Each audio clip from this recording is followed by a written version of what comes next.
if you want to. Okay.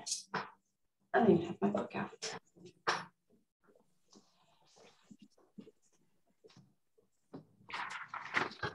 Ready, Ed, whenever you are. Wonderful. So let's call the meeting to order. The time is 5:33 on September the 1st, 2021. And this is a call to order for the Palm Springs Public Library Board of Trustees. It's so nice to see everybody after our month off. And more importantly, it's nice to see new trustees joining us. So I'd like to officially welcome David and Al to the group. We're so glad you're here, and we're so glad that it happened so quickly that we weren't sitting with vacancies for too long.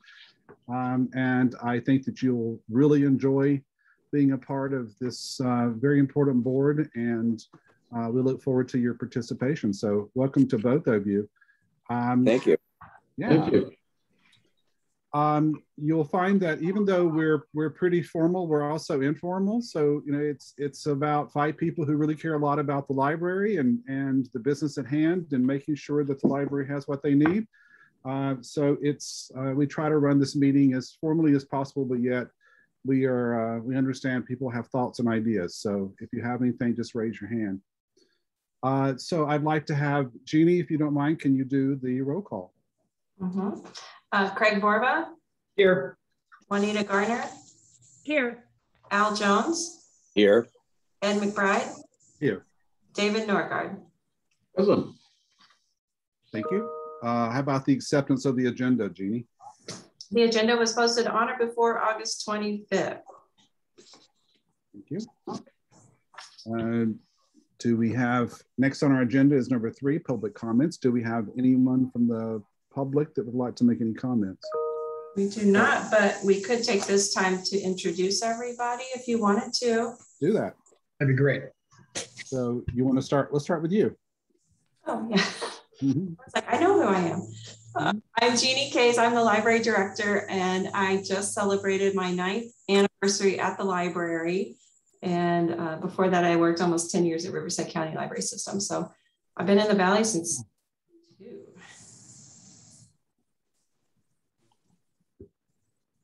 And let's go. Are you break? I think you were breaking. You broke up, yeah. Jeannie. I did. I didn't need to. Well, I don't know what I broke up on, and you wouldn't know. I've been here 9 years, and I've been in the Valley since 2002. Okay. Do you want to introduce your staff and have them turn their cameras on so we can see who they are? Yes, good idea. So Lisa Brock is our operations manager, and she takes our minutes. So thank you, Lisa, for that. We really appreciate it. And then Julie Warren is back with the library. She's our library services and public relations manager. And if either one of you want to say something, that's fine with me. If you have something you want to say on the spot. I'll just say I'm happy to be back. I've been with the library since 2006, and I've done many different things with the library, and happy to be working with the board in many different events and capacities. So good to meet you. And I was just going to say, I'm Lisa. I've been with the library. This is my 6th year now. And before that, I also worked for Riverside County. I've been in libraries for, I believe, 11 years total now. We're glad you guys are here. And cameras off. There they go. So I'll start off. My name is Ed McBride. I am the current president of the Board of Trustees. I've been a trustee member now. I think I'm going into my 5th year. Is that correct, Jeannie? I think I've been doing about 5 years now. Professionally, I am a librarian. I was a librarian, a public librarian for 20 plus years. And then I went into publishing for libraries for 25 more years and decided that I was going to leave it all behind and move to Palm Springs and open up a men's hair salon. So there's lots of stories behind that someday I'll share with you, but I'm now a business owner here in Palm Springs. Very proud to be a part of this organization. It's a great organization, and I think we're very blessed in many ways, as you'll find out as we kind of go through this journey even today and learn the resources we have available and just how much our community loves the library. So you're on a board where if you mention you were on the library, I can't tell you, I never hear anyone not say, oh my God, I love the library. You know, so it's one of those things that institutions that the citizens love and appreciate. And that's it. So how about Craig? Hi, I'm Craig Borba. I've been in Palm Springs since 1986. I was retired as Assistant Superintendent of Schools in Palm Springs. I've been a member of the Board of Trustees for the last 2 years, a member of the Friends, and also a member of the Palm Springs Public Library Foundation. And presently, I'm an educational consultant. Thank you. Juanita. Hi, I'm Juanita Garner. I have been in Palm Springs since 1965 when my family moved here from Aguascalientes, Mexico. I grew up around the library, not this particular one, it wasn't around when I first got here, but my children most certainly grew up in the Palm Springs Library. We spent so much time with them there as they were growing up. They loved it. It was their favorite place to go. And I now work for Palm Springs Unified School District as a paraprofessional. And again, I'm always telling my students to go to the library because it's the most fabulous place on earth. I mean, I really feel that kids get to learn so much just enjoying the library. So I'm really excited to be part of this board, and I'm very new to it, but I'm learning every single day. So yeah. Thank you, Juanita. David, how about you? Yeah, well, it's certainly a pleasure to meet you all. As you know, my name is David Dorgaard, and I'm one of the new members on the board. I'm also new to Palm Springs, relatively, having moved here just in the past year, but very glad to be here and very glad to be involved in our community in this fashion. I have a strong belief in the great value of public libraries for this community and really every community. Professionally, I'm still working, not retired yet, but looking ahead to that at some point.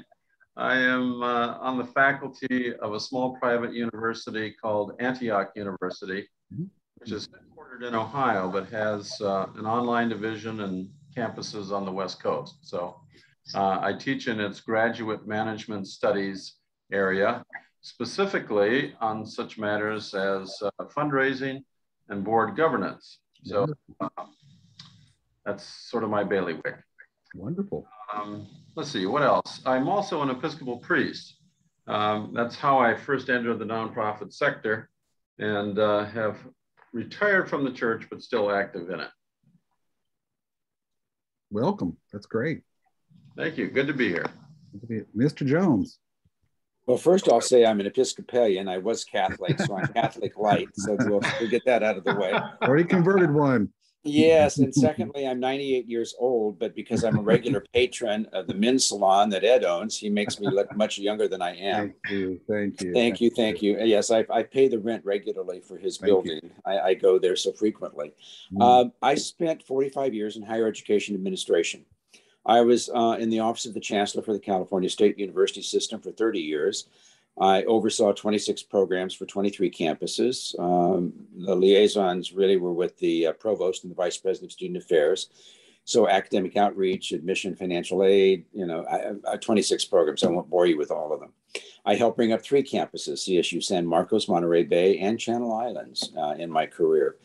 So then I spent 5 years in a special assignment in Washington, D.C. to help implement the new standards in English language arts and mathematics called the Common Core State Standards. I did that from 2010 to 2015.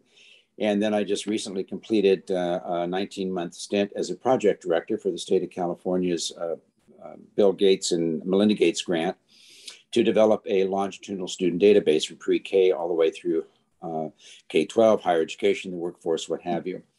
And then from a community service perspective, I just completed 6 years on the Airport Commission. which, as you know, we term out on any commission after 6 years, 2 3-year terms. The last 3 years, I was actually the chair of the Airport Commission for the city of Palm Springs, and did enjoy that opportunity. But then this opportunity, that assignment, by the way, ended on June 30th. And I applied to continue my community service, and the library was one. I know Ed very well. Ed suggested it would be a good match with my education background. And then Jeannie, I have to say, the tour I took that day with her was absolutely stunning and eye-opening. I don't want to say that I hadn't been into a library for a number of years, but with the internet and everything that's available there, and then to learn what the services and the offerings are. Once I got my new driver's license today with my new address, I moved from the movie colony down to Andreas Hills. I went in this afternoon. It came in the mail today at noon. I went into the library and I got my library card because I could show proof of residency at my current address. And I couldn't do that beforehand because I had nothing to show for it. So anyway, I'm delighted to be here and joining David. I think David is the other new member. I'm also the other new member. So I'm looking forward to this opportunity. Wonderful. My tenure on this board, I have to tell you, every time we get a new group of trustees, I think that we can't outdo it. You know, it's always such a wonderful group. And I have to say, I feel the same way this time. I think this is a really outstanding group of people, and I'm looking forward to working with all of you. So let's get to work. How's that? So that's good. On the agenda now, we'll look. Do we have any public comments, Jeannie, or is there anyone from the public wishing to make a comment? No, we didn't have any public comments. Thank you. Turn this phone off. It never rings until I get on a Zoom call. So sorry. Thank you. So can I get a motion to accept the consent agenda? And I'll tell you what, since this is a first meeting for David and Al, I'm happy to stop and kind of go through what each of these items represent so that you go, what was that, right? So some time ago, we decided to create a consent agenda, of course, for those items that are repeatedly and things that we didn't feel we needed to examine individually every time we meet. However, as a trustee, if there is something in any of those items, of course, that you would like to pull off and have a discussion around, now would be the time for you to say, can we pull this off? And I have a question or a discussion. And it is most commonly the meetings from the last minute. Of course, you guys weren't there for the last meeting, but if we have any corrections, that's where we make them. The library statistics is a package that Jeannie prepares for us so that you may have an insight into what the library staff is doing from the last meeting. And of course, normally it's the last month, right? These are really insightful, and we have pulled these off and had discussions, or Jeannie will sometimes highlight those in some of her reports, especially.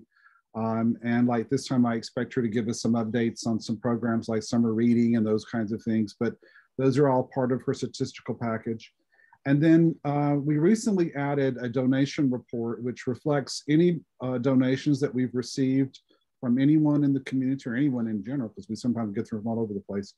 It's kind of a recognition of folks, and this really came about too, so that if you see someone you know, and you say, well, I think I know that person, it's quite appropriate for you to drop a note and say, thank you, Ed, for making that donation to the library. I'm on the library board of trustees now. So it's just kind of keeping us aware of who's donating and who's thinking about the library. Have I missed anything on that explanation, Jeannie or Juanita or Craig, that you guys can think of? I was just wondering on that document, Jeannie, the questions that I had yesterday were, are any of these earmarked for anything specific, or are they just general donations, and where do they show up in our budget? They don't show up in the trustees' budget, correct? They show up in your cash balance, so they just go straight into cash. The only one that has an earmark really is Alpha Delta Kappa, and maybe I'd have to look, but sometimes they want us to spend it on children's materials, and we don't have a problem with that. But at this point, I haven't done a specific request to pull that out. But okay, if I would just like, for my own information, if they have a specific request for it to go in a certain direction, if you can kind of delineate that on this document. Sure, that's a good point. Okay. Thank you. Any other thoughts? So may I have a motion to accept the consent agenda, please? I'll move. And a second. I'll second. Jeannie, will you do roll call, please?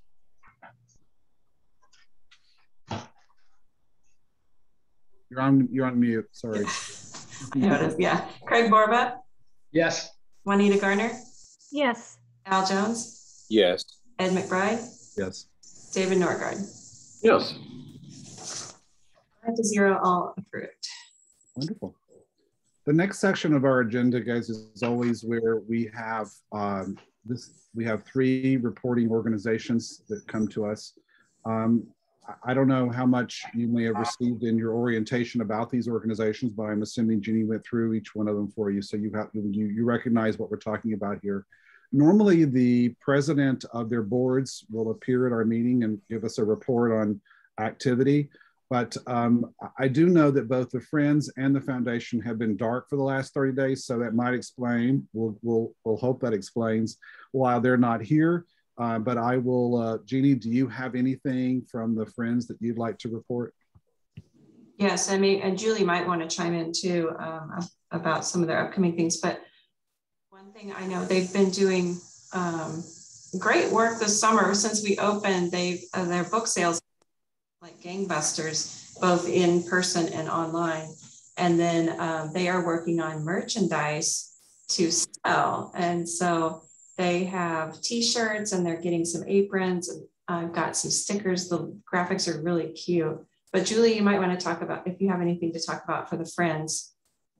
Yes, they also are celebrating their 50th anniversary this year in 2021. So they are trying to plan some things in the fall. They're also planning a fall book sale, or at least going to be discussing having a fall book sale. There was some concern about having enough volunteers. And then they are participating in Modernism Week, February 2022.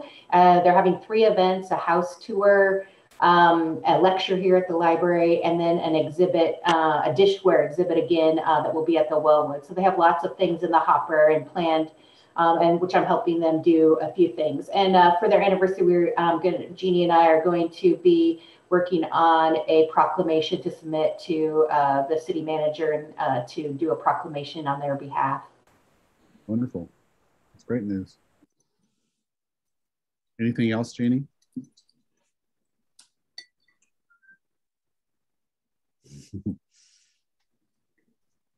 All right, I had to email the board minutes straight off to the city clerk to get them for the city council. So got that taken care of. No, nothing else I can think of for the.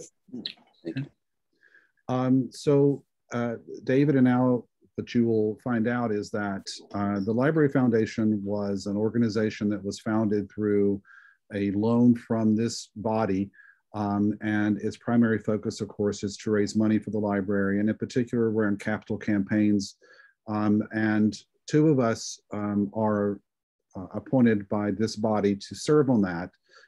Right now, it's Craig and myself. So as we elect officers, today will be the day we'll put it up for dibs and see if anyone else wants to, if we want to move those around and have anyone else represent this board on the Library Foundation.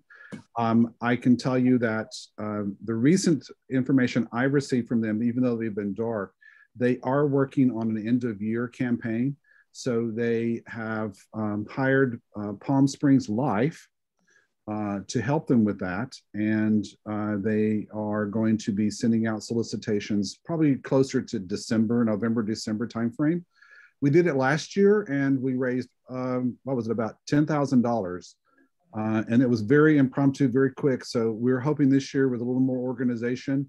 Plus, the foundation recently invested in a database that allows them to maintain member or donor records. So we're hoping that that'll raise a little bit more money. But $10,000 was a great prize and surprise for us. So I know that they're working on that, and I think Jeannie, you've been working on that with them. Do you have anything you want to add to the foundation report? They were just asking for testimonial people who would be to give testimonials. So I gave them a few names, and then we gathered some statistics about services that we provided during the pandemic to try to tell our story. And the Palm Springs Life is the Jones Agency portion of that business, the firm that's working with them on that. Yeah. Question. Yes. Since I'm new, I do have a couple of orienting questions, if you don't mind. Absolutely. I'm interested to know in roughly the number of members that the Friends of the Library has. Jeannie? We have 300, I believe. Okay. If it's not 300, it's close to 300. All right, yeah, I just wanted a ballpark. I get the strength of the group. Thanks. You're welcome. Any other questions, David? That's okay. I'll have a few more when we get to the next few items on the agenda. Absolutely. Okay. So let's turn it over to Jeannie for the library staff report. Okay, just one moment. Okay, so we, let's see, I've got lots of things to tell you because we haven't met in so long. The city is conducting a community survey. I just want everyone to know about this. The first phase includes mailings to 2,700 residents that are randomly selected, and postcards will be mailed. If you get one of those, we ask you to please do the survey for the community. It's very helpful to the city to find out what your needs and desires are for our city. They are opening it up to everybody beginning the week of September 20th. So watch for that information as well. And we ask you to participate. Jeannie, a couple questions on that. Is that going to be, when it opens up to the community, is that going to be online or is that going to be mailers? It will be online. And even the postcard, you get a postcard and then I think you get an invitation online as well. Okay. And when's the closing date on that? I am not sure. I don't know. It didn't specify. I'm just sharing information from the city. All right, thank you. Sure, how long it will be open. We are going to be, there's a special election September 14th. You might know this, and the library will be an election assistance center, and we will be an election assistance center beginning September 10th through the 14th. If you're registered to vote, you will get a mail-in ballot, and you can drop off those ballots here. I was wrong. September 11th so September 11th through the 13th from 9 a.m. to 5 p.m. And then September 14th on election day, 7 a.m. to 8 p.m. If something goes wrong with your ballot, you can come in and vote. You can vote provisionally. It's an election assistance center. So they're here to help you. There are sites throughout the city where you can drop off your ballots now. Summer reading program was a great success. Even though it was virtual, we still had a good time. We had the program for 6 weeks, June 14th through July 24th.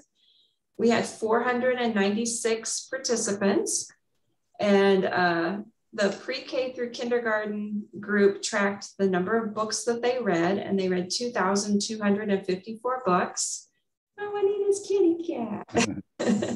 And then grades 1 all the way up through adults tracked their minutes, and they read 180,100 minutes, which equals 3,002 hours of reading in our community. So good job, everybody. The Friends of the Library were a huge sponsor. US Bank was a huge sponsor. We had lots of sponsors. Palm Springs Fineman's Salon was a sponsor. We had lots of sponsors. We gave away lots of great prizes.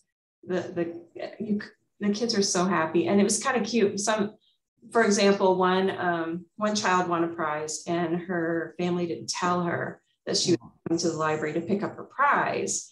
And she came in, and they said, "Oh, you won the whatever it was. I don't remember, the Barbie Dream Camper." And she's like, "I won." So it was a lot of fun. We had a great time, and lots of fun activities online. Staffing updates. Welcome back, Julie Warren. We've got her rolling in the work. She's very busy. And then we promoted 2 of our part-time library assistants to full-time. So Arun Mayani and Lilia Rodriguez are now full-time employees here at the City of Palm Springs. So we're very happy about that. And congratulations to them on their promotions. We do still have 2 openings that have not been posted yet. We'll have a 12-hour library assistant position and then a 12-hour library page position that will eventually be posted. Speaking of staffing news, the Parks and Recreation Director, Cynthia Alvarado Crawford, is leaving the city, and I've been asked to temporarily step in to help out with that department. So I'll be interim Parks and Recreation Director and the Library Director at the same time. So I'll be covering for their department to try to keep them afloat and keep us afloat. So should be a great fun adventure, and they've got a great team. So I'm not too about it. But it's a good team. They've got some really great people over there. So I think it'll be okay. David? Jeannie, that's really interesting news, and thank you for sharing it with us in advance via email. I'm curious if you have any sense of the duration of this interim appointment. Well, with the City of Palm Springs hiring process, it could be 3 to 6 months, possibly. Depends, you know. We'll see. Hope, yeah, maybe something will come along really quickly, and but they need someone to pay the bills and sign the check, you know, sign the cards and do some, you know, the managerial thing. So right. Help them with that. Jeannie, is there an assistant director or coordinators over there that would report to you? They have a whole team of managers that are over different projects. So we've got people, you know, Village Fest, James O'Jesse, Demuth, the Swim Center, the Leisure Center. So there's a great team of people that do specialized duties. So yeah, it'll be good. It'll be fun. It'll be good to learn about what they do too, you know. I mean, you know, as you know, in the last several years, we've had occasion where we've needed to have partnerships with Parks and Rec, and I think that this will be a great way for us to build some bridges to that organization. So I think this is an opportunity. Mm-hmm. And the nice thing is I know a lot of them. I know a lot of the people because we have done partnerships with them. They bring the kids over to the library in the summer. You know, we help out at different activities that they do. They help out with us. So we're good team players. Well, Jeannie, I think you have such an amazing attitude about this. You know, you're just so positive. I think that's wonderful. Yeah, I agree. We're on TV. What can I say? Well, I mean, I'm kidding. In my professional career, I have worked for cities where Parks and Rec and libraries are in the same department. So that's not an unusual marriage in some cities. We have a lot of similarities. I would say that we are definitely not the same because libraries, I feel like libraries are very specialized. Right. And the Swim Center, completely different end of the spectrum on this, but we have similar audiences. We have similar goals. We like to do engaging programs and get people involved. And so in that aspect, the quality of life division, we're very similar in these things. I'm laughing because I just realized that means you have domain over that whole piece of land that you're sitting on right there that we've been talking about, right, Dr. Borba? Yeah, I think we can get some parking over there now. Hey, now's the time, right? Inside joke. I'm sorry that you and Al will catch up to that pretty soon. The park, the whole Sunrise Park has been a part of our discussion now for several years. So. Okay, I need to give the rest of my report. Yeah. Yeah. Thanks, Jeannie. And part of that, I will be in charge of 2 more commissions. I mean, technically overseeing 2, the Village Fest, which I won't have to, Jasmine does a great job with the Village Fest board. And then the Parks and Recreation Commission, I'll be overseeing that as well. So, okay, September is library card sign up month. So we encourage you to get a library card. Hey, Al Jones, good job. Got one. In library card sign up month. And if you have a card, refer a friend. because any resident in California can get a free library card at the Palm Springs Public Library. And just a tidbit of trivia, if you live out of state, it's only $33 for a 1-year membership. And we have some really good resources. So that's a pretty cheap membership to access all of our online things. We are continuing with our online programming. We're boosting our programming now that Julie's back. Just so you know, all of the book clubs have announced their selections for the season, and they've begun meeting via Zoom. We are adding a new adult monthly program the second Wednesday of the month. The program is called How Did I Get Here? Capturing Your Memories One Page at a Time, Memoir Writing Basics. The program is facilitated by author and Friendsville Library board member, Kathy Ware. And each month they're going to have a different theme to inspire their memoir writing journey. And then they get a little kit. It's kind of cute, so lots of fun things happening. And then in October, author and desert ecologist James Cornett will present a lecture on Monday, October 11th via Zoom. And that is Columbus Day, isn't it? We are open. The library is open that day. We are not closed on October 11th. The youth and teen are doing monthly craft pickup programs. The children are making sombreros in celebration of National Hispanic Heritage Month. And the teens are making a black marker pencil pouch. So all the supplies will be included. And then in October, adults are going to join in the fun and do a pumpkin craft that they can pick up. And then finally, the library is one of 4 co-sponsors for the author event at the Meisel Center featuring Stephanie Battaglino. I messed it up. So the special introduction is going to be by Mayor Pro Tem Lisa Middleton. And then Winston from the Desert Sun will be doing the moderating. So that event is Wednesday, September 22nd at 6 p.m. It is in person at the Meisel. It's free. You need to register in advance, and masks and proof of vaccination will be required for the event. Now, to give you some statistics, since we reopened the library to in-person use in May, I wanted to highlight some of those statistics. We've seen 27,918 people at the library in May, for almost 4,900, and then watch the numbers. In June, 7,600, July, 7,200, and then August, 8,084 people came to the library. So we're running on August, I'd say that's about a 50% capacity of pre-pandemic. 8,000 people is a lot. And then we had a scary event happened at the library on August 5th. A male suspect set the men's room trash can and the toilet seat covers on fire. And so we had a fire. He also tried to burn 3 books out in the main library atrium. All the books were damaged beyond repair. But our security guard, Kevin Brown, saved the day. And he put out the fire with a fire extinguisher, and he identified witnesses, and they identified a suspect. We have the suspect video. We have video footage of the person, but the suspect was not captured. So everything's back to normal. It was fine, but kind of scary that the bathroom was on fire. Wow. So it makes you go, where's the archive? Where are the hard drives? Exactly. Yeah. So that is my report, and I can answer.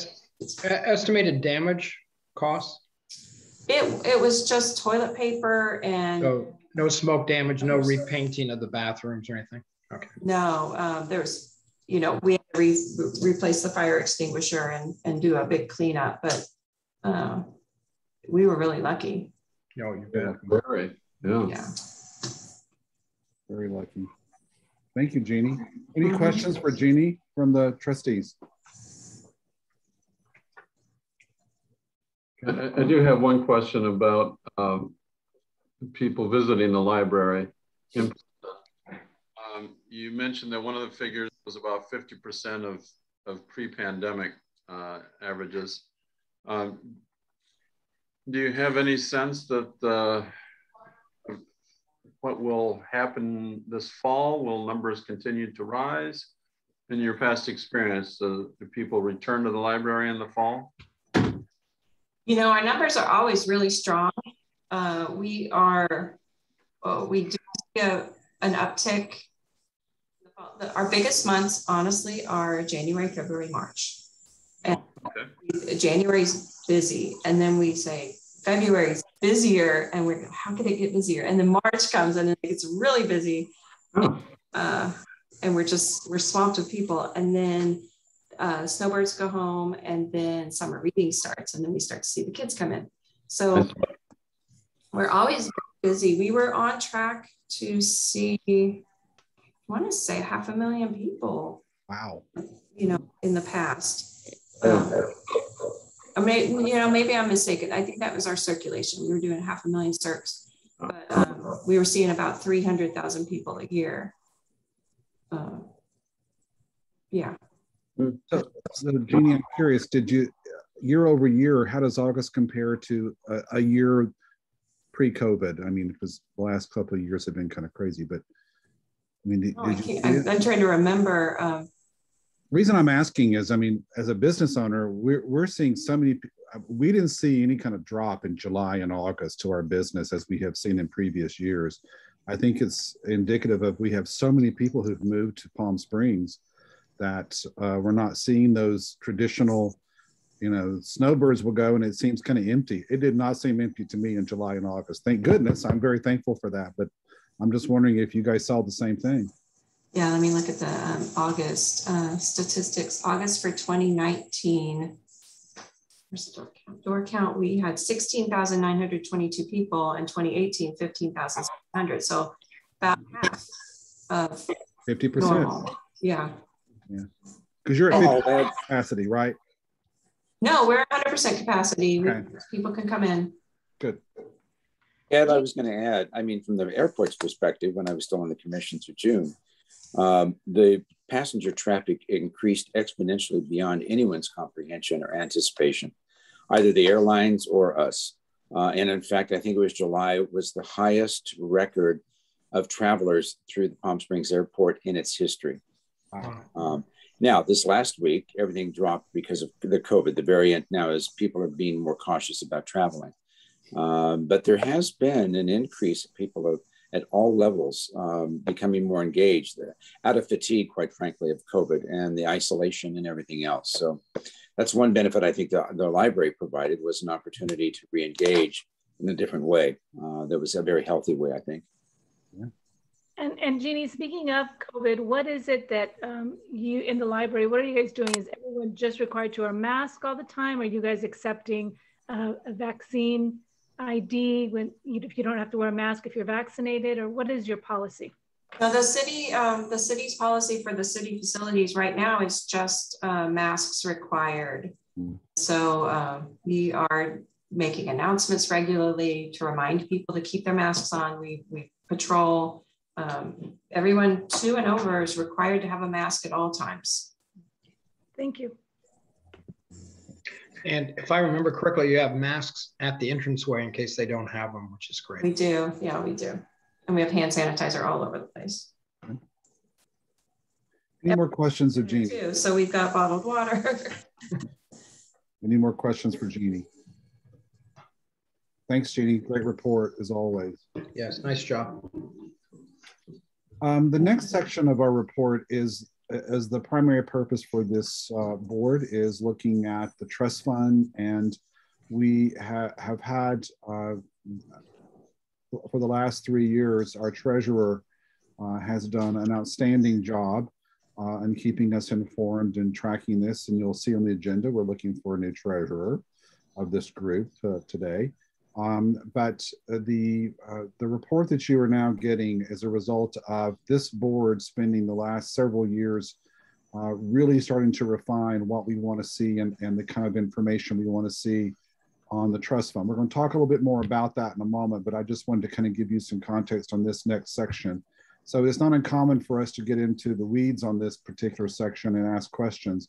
I have to apologize because there's no way that I can step in the shoes of Trustee Kelly and give the report. So I've asked Jeannie to kind of give us some highlights so that we can kind of go through and see how it's done in the time that we've been away.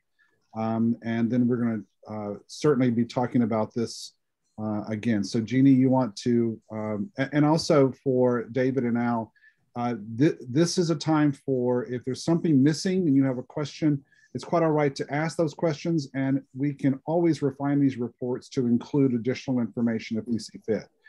So Jeannie, why don't you kind of walk us through the basic report and tell us how we're doing? Sure. Can you see the report on the screen?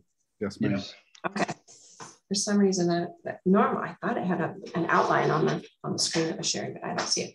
So just take all of this information with a grain of salt right now, because the city is transitioning to a new finance system. So our old system is what you're seeing on the screen with the and in your packet on page 13 through a program called Finance Plus. And then now we're switching to a Tyler Munis system and all learning, and we're in the middle of a fiscal year rollover. So we haven't rolled all the money.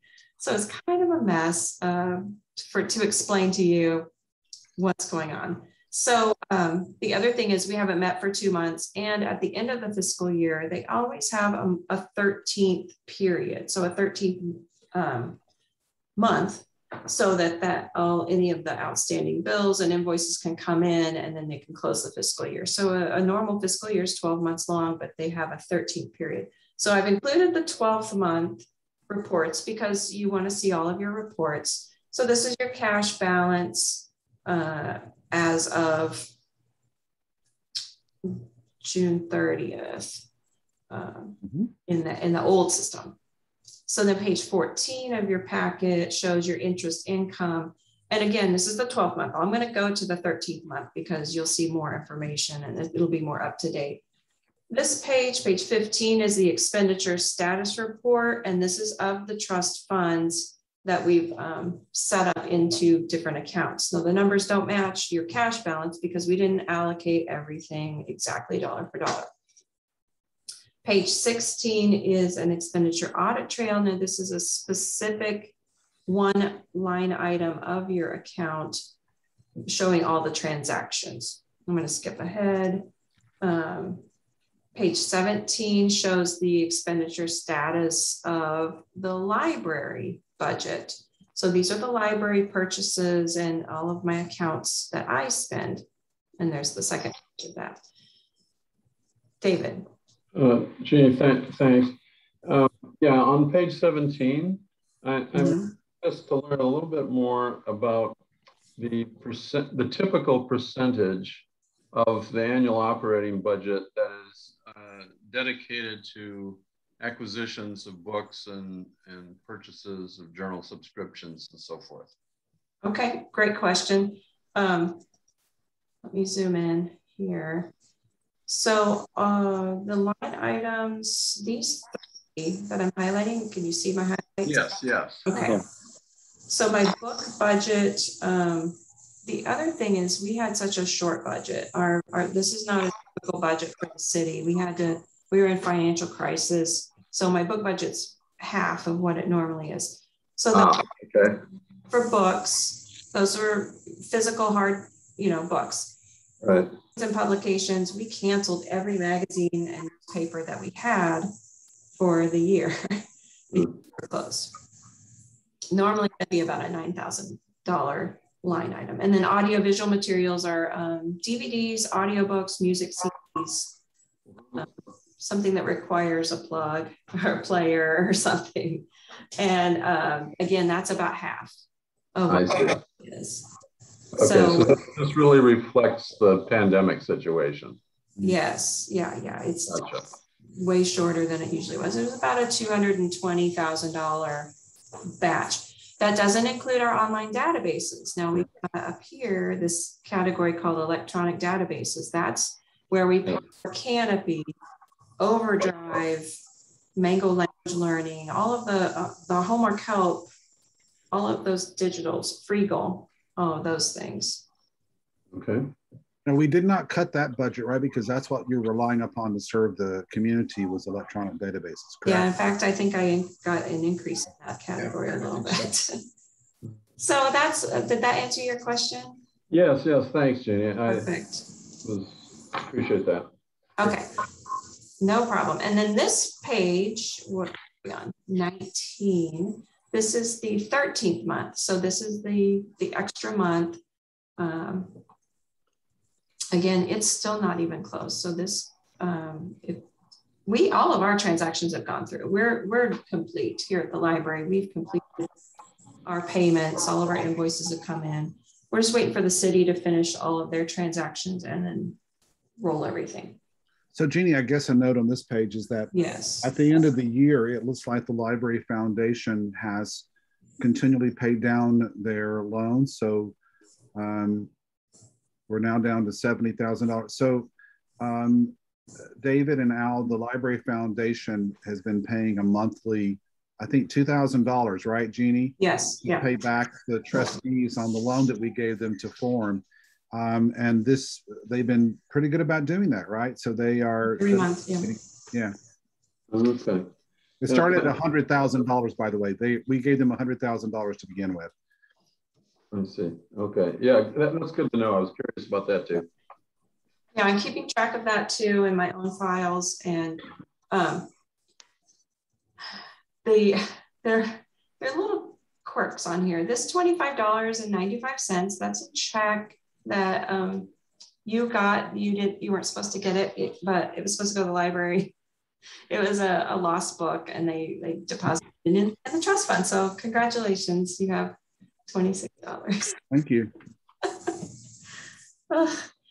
And then this one is the again period 13. You did get your fourth quarter interest allocation. So we earned $13,834.25 in interest for the year.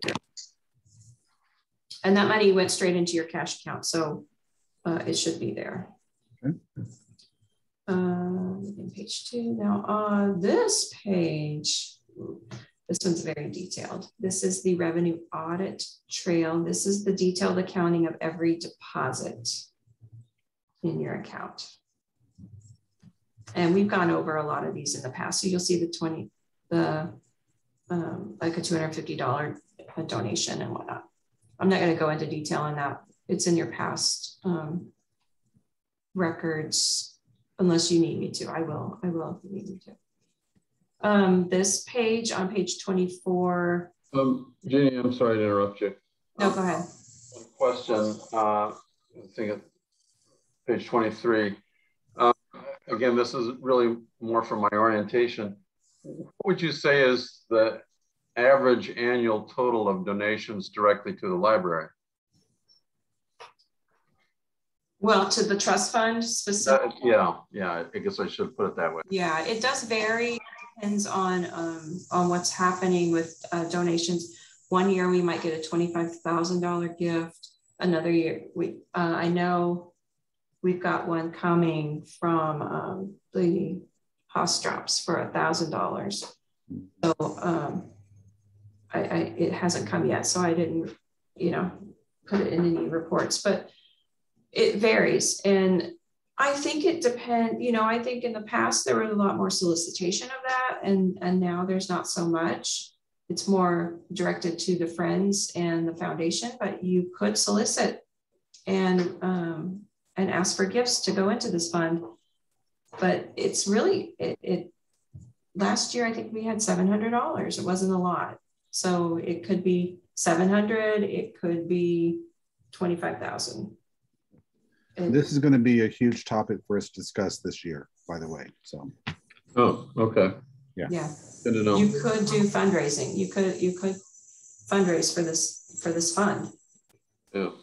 Or you could say we want to help support the two nonprofits that can invest in differently. That's really a strategic question. So. Mm-hmm. All right. Thanks for the background. And then this page 24, that was a December donation, $16.50, and that was in our cash register at the library. So Jeannie, I know that I've talked to the Hostrup family. I know they're making a lot of requests around the city. So did they particularly say that it goes to the trust fund? Mm-hmm, yes. Good.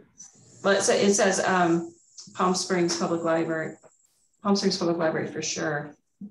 Pretty sure it says trust fund. Well, if it doesn't, if it says Palm Springs Public Library, it goes to the trust fund. Some of you may have known Dick Hostrup passed away recently, and he was a former trustee. So I think that's a wonderful gift from his family coming our way. Yeah, it says City of Palm Springs Public Library. Okay. And that specifically goes to the trust fund.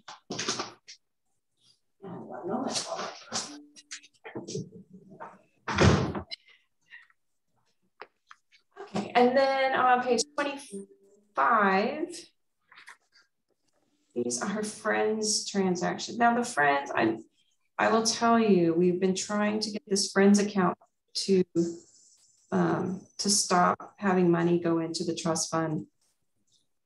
And it has not. So we're working on that. Can you explain? I'm sorry, Jean, yes. I'm not sure what that's a very good question. I know what you're going to ask, but ask it, please. Ask about the friends. Well, no, it's not that. You were just saying you were trying to keep money. It was how you described it, keep money from moving. I guess that was really clear. So what's been happening historically is that when someone buys a book out of the Friends book sale, $2 or whatever it is, mm-hmm. and we accept the money, we ring it up in our cash register under the Friends of the Library code. And then we send the money to City Hall and they deposit it and they put it in an account. And then at the end of the monthly report, we request the money to be sent via check to the Friends of the Library. And then putting that money in the library trust fund and then pull the money out. And so we're trying to get the Friends their own account number to stay out of the trust fund because it's complicated, it's confusing. Okay. You see daily deposits and it's an accounting issue then, okay. Yeah, and so we've got their new account set up, but then we had problems with the deposits still not going to the right place up until August. We're still experiencing this. So we think we're getting it fixed.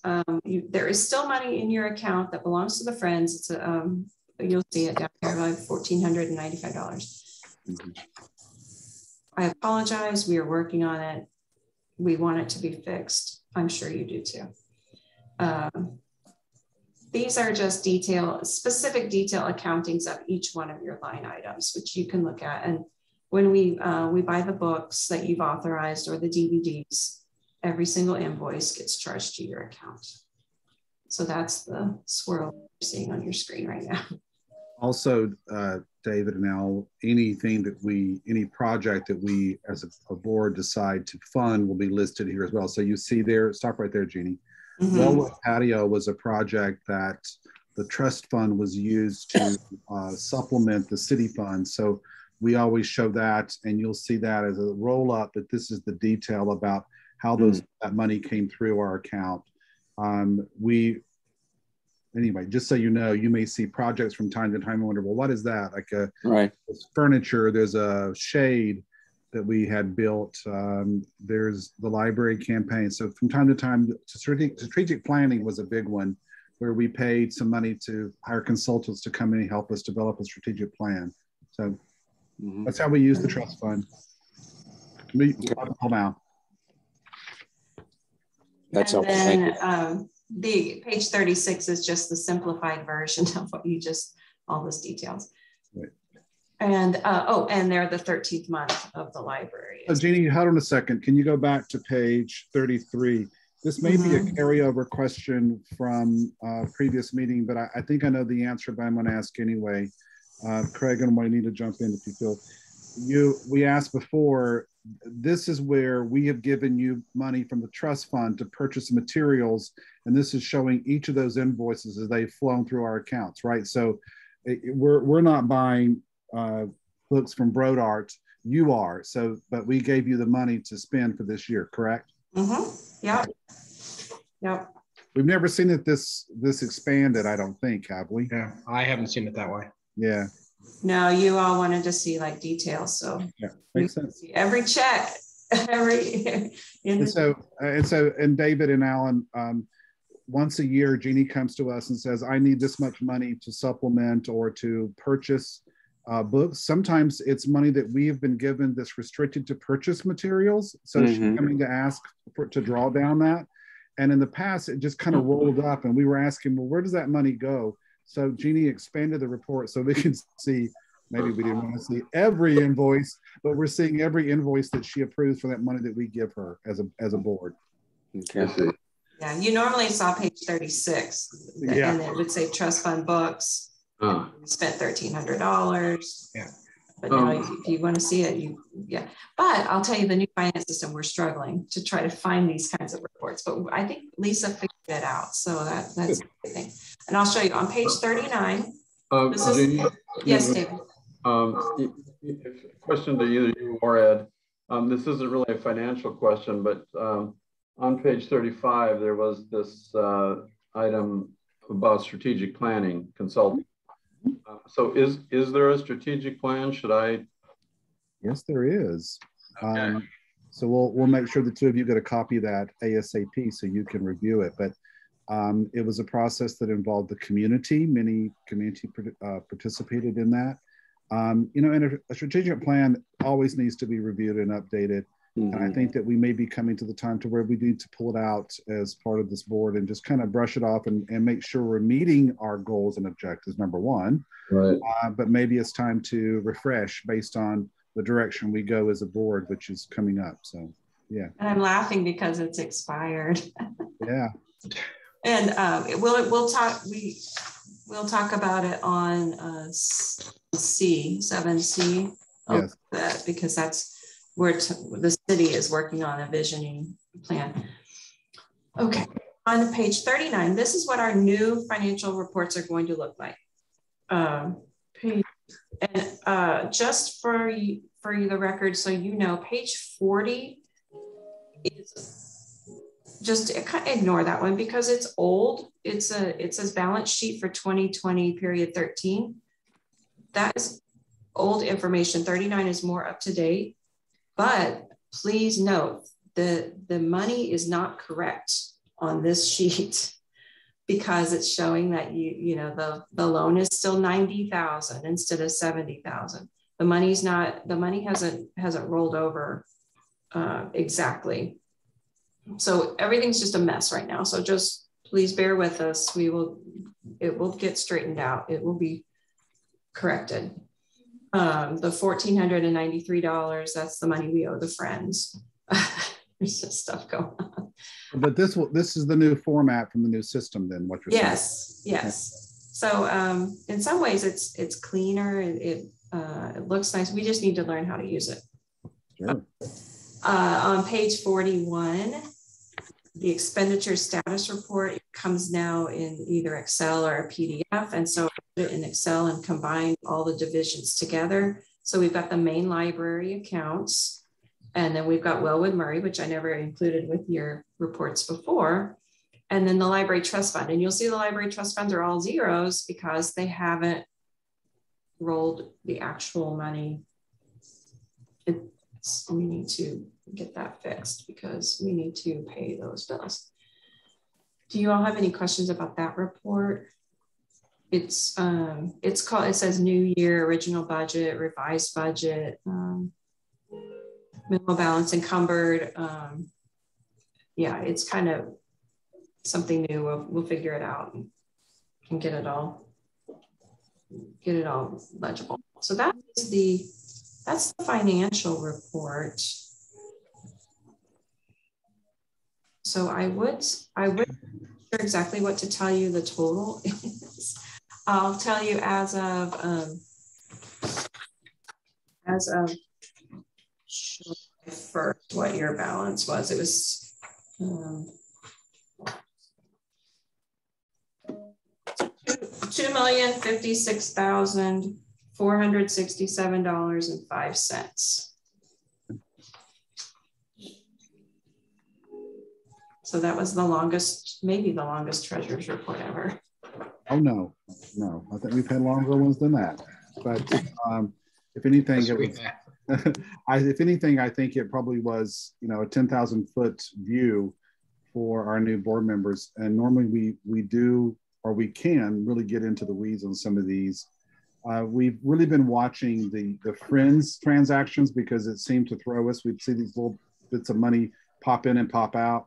So I'm glad to see that we're working on getting that hopefully finally removed. But the goal of this is for us to know how much money we've got, because it's going to be very important as we look at the future items. Here we have the next few items to discuss. So any questions for Jeannie on this particular report? I'd like to move that we accept it. A second, please. I'll second. Roll call, please, Jeannie. Who seconded it, Al? Al. Yes. Do we have to, or do you just accept? We haven't in the past, but we can do it for this one if you want to. Okay. Roll call. Craig Borba. Yes. Juanita Garner. Yes. Al Jones. Yes. Ed McBride. Yes. David Dorgaard. Yes. Thank you. Thank you. Thank you. More to come on this. More to come. So the next section of our agenda, it wasn't too long ago where we did have an election of officers, but the city is now asking all boards and commissions to do this again in much more formal process. So I actually have a script I must read as the chair of this committee to take us through this next section. So I just got it a few minutes ago. Thank you, Jeannie. So you guys please bear with me as I go through the script process. But the first step, of course, is nominations. And nominations are now in order for the office of chair and vice chair. We'll do chair first. So I'm going to open up the floor. Are there any nominations for chair of this committee? Yes, I would nominate Ed McBride. Okay, I'll second. Are there any other nominations? All right. Can we move by acclamation then? Well, we have one more. It says, are there any further nominations for the office of vice chair? Do we have a vice chair? May I ask who is the vice chair right now? I'm sorry to ask that. We don't have that title right now. We don't. Okay. We have the title of pro tem. Yeah, but we now are asked to do vice chair. Okay. Oh, okay. That the city is then changing a little bit. Correct. Okay. Yeah, and Craig, you're the pro tem, correct? That's correct. Yeah. So any nominations for vice chair? Well, then I would move that Craig become the nominee for vice chair. I'll second that. Sorry, as I'm writing notes. That's required. Seeing none, without objection, nominations are now closed. That's how formal we have to be, guys. Mm-hmm. It says here that if only one person is nominated for each of the positions, after ensuring that no members present wish to make further nominations, simply declares the nominee as selected by unanimous consent. Answer right. the question, right? Yes. As many are in favor of Ed and Craig for chair and vice chair, those opposed say no. All ayes are in the majority. The ayes now have it. So Craig is vice chair and Ed will be chair of this committee for the coming year. Excellent. Congratulations. Yes, congratulations. We're not quite done yet. We got one more thing here, guys. I'm serious. There's a whole script here. Can you believe?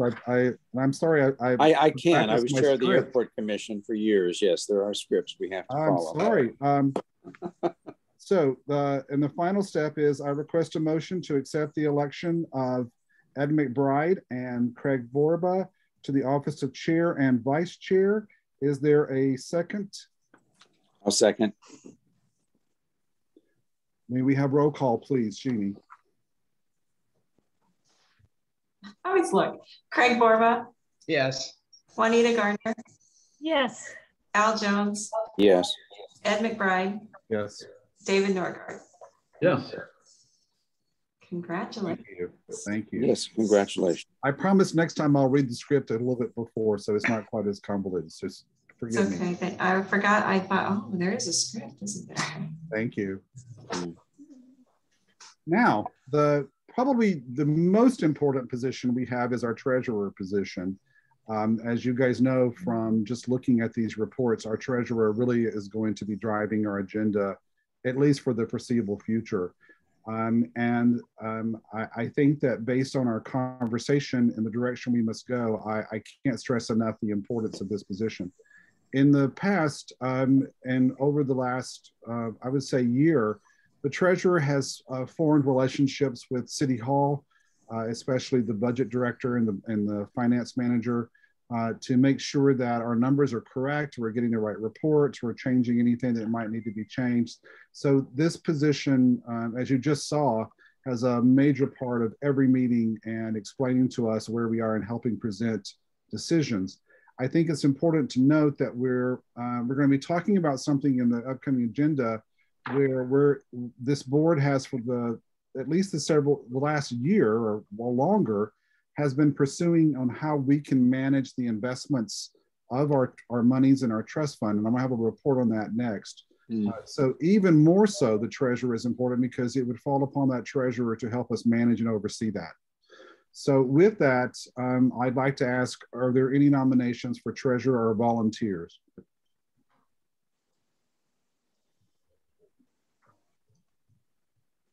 Shall I appoint? You might as well appoint. You know everybody. I don't want this to be a task. I want this to be something someone would enjoy. So, and I'll say that it can be as involved or as not involved as you want it to be, because we've had treasurers that just say, here's the balance, and then we go. Well, in some ways, we're all the treasurer, if you want to know the truth, based on the direction we might be going. We're all going to be involved in some part of the treasurer duties. What we're looking for is someone that, will make sure that our reports are in order and that what we're getting from the city is in order. And we may ask that person to investigate something and come back and report. So this is the board of trustees and we're in charge of a trust fund. So all of us are really treasurers. All right, I'll step forward and volunteer if you need somebody. Unless you have somebody who would rather appoint. No, that's amazing. Thank you, Al, I appreciate it. And of course, you'll have all of us to help you. So it's— Oh, indeed I do. So we have, I'd like to appoint Mr. Al Jones as our treasurer for the next year. So I don't think we need to vote on that, do we, Jeannie? I think that's— No, I just left that on there. Okay. So no vote necessary. So Jeannie, I need to come in soon and sit down with you or Ed and go over the budget in great more detail so that I'm clearly understanding. So. Sure, and I'm looking forward to them the finance department getting all of the numbers straightened out so that we can, getting the old year closed so we can see the new year. Yeah, I don't know the budget people. I used to work with the city manager, of course, and Justin most recently, but I don't know the budget people. So that would be a new people. I'm sure I've interacted with them on the airport commission. So. I know, Jeannie, you hate for me to do this, but I want to reorder the next two agenda items, please. Go ahead. Because I think that D probably should happen before C, based on kind of where we are. So, and not to rehash, and I'm sorry, Juanita and Craig, that I'm doing that, but I think it's important for us to restate some of the things that we've been doing as a board for our new members and for the record. We have really been examining, as you just saw the financial reports. What came to light, for example, for this group is we're not really making a lot of money every year on the investment that we have with the city. And so how can we make more money if we're not out there asking for money from the community, right? $2 million in this particular market, as we all agree, should be making pretty good money, right? So that, to use that as an example, it took us down this path where our former treasurer really felt strongly that it was time for this board to take control, more control of the trust fund, and to direct the investments, create policies, and find ways to make more money for the library, because it all is going to benefit the library in the long run. We also must consider the fact that we do have an organization that is charged with raising money for us. That's why we created the foundation, and that's why the Friends does something a little bit separately, but the foundation was created primarily to go out and help us raise money to benefit the library and even maybe the trust fund. So with that, the board charged Dr. Borba and I with taking a visit to City Hall, which I can tell you, sometimes those are fun, sometimes you never know what you're gonna get, right? So Jeannie set up a meeting with the city attorney, with the new city manager, and with the city finance director. And the 6 of us got together in a conference room in person, which I was very glad we got to meet in person, for the primary topic of what can we do as a board? And I will tell you that as the person who has the longest tenure, we sometimes were under the impression that we had no control over it, that, you know, it was city money, and we really would nod our heads for the report. As Jeannie just mentioned herself, that some treasurer would say, this is it, guys, and off we would go. And it really became, we felt like that it was time for us to at least have a conversation. We might still get the same response, but it's time for us to stand up as a board and say, hey, we really do think we could do better, and can you do better for us? By the way, Dr. Borba, you jump in at any time because you were in that meeting. But what I wanted to tell you is that I personally was quite pleased with the end results of that meeting, and I'm glad we had it, because what you have in your packet is something that we have finally confirmed. It is written in the minutes, and it's going to be something that we don't ever have to question again, is that the city attorney agreed that it is our trust fund. We can do with that trust fund as we wish. And basically, there's a lot more to it than that, but basically what he asked us to do is that because we are a city board, that should we decide to do something with that money, that we follow the guidelines that any city organization or board would have to follow for investing money.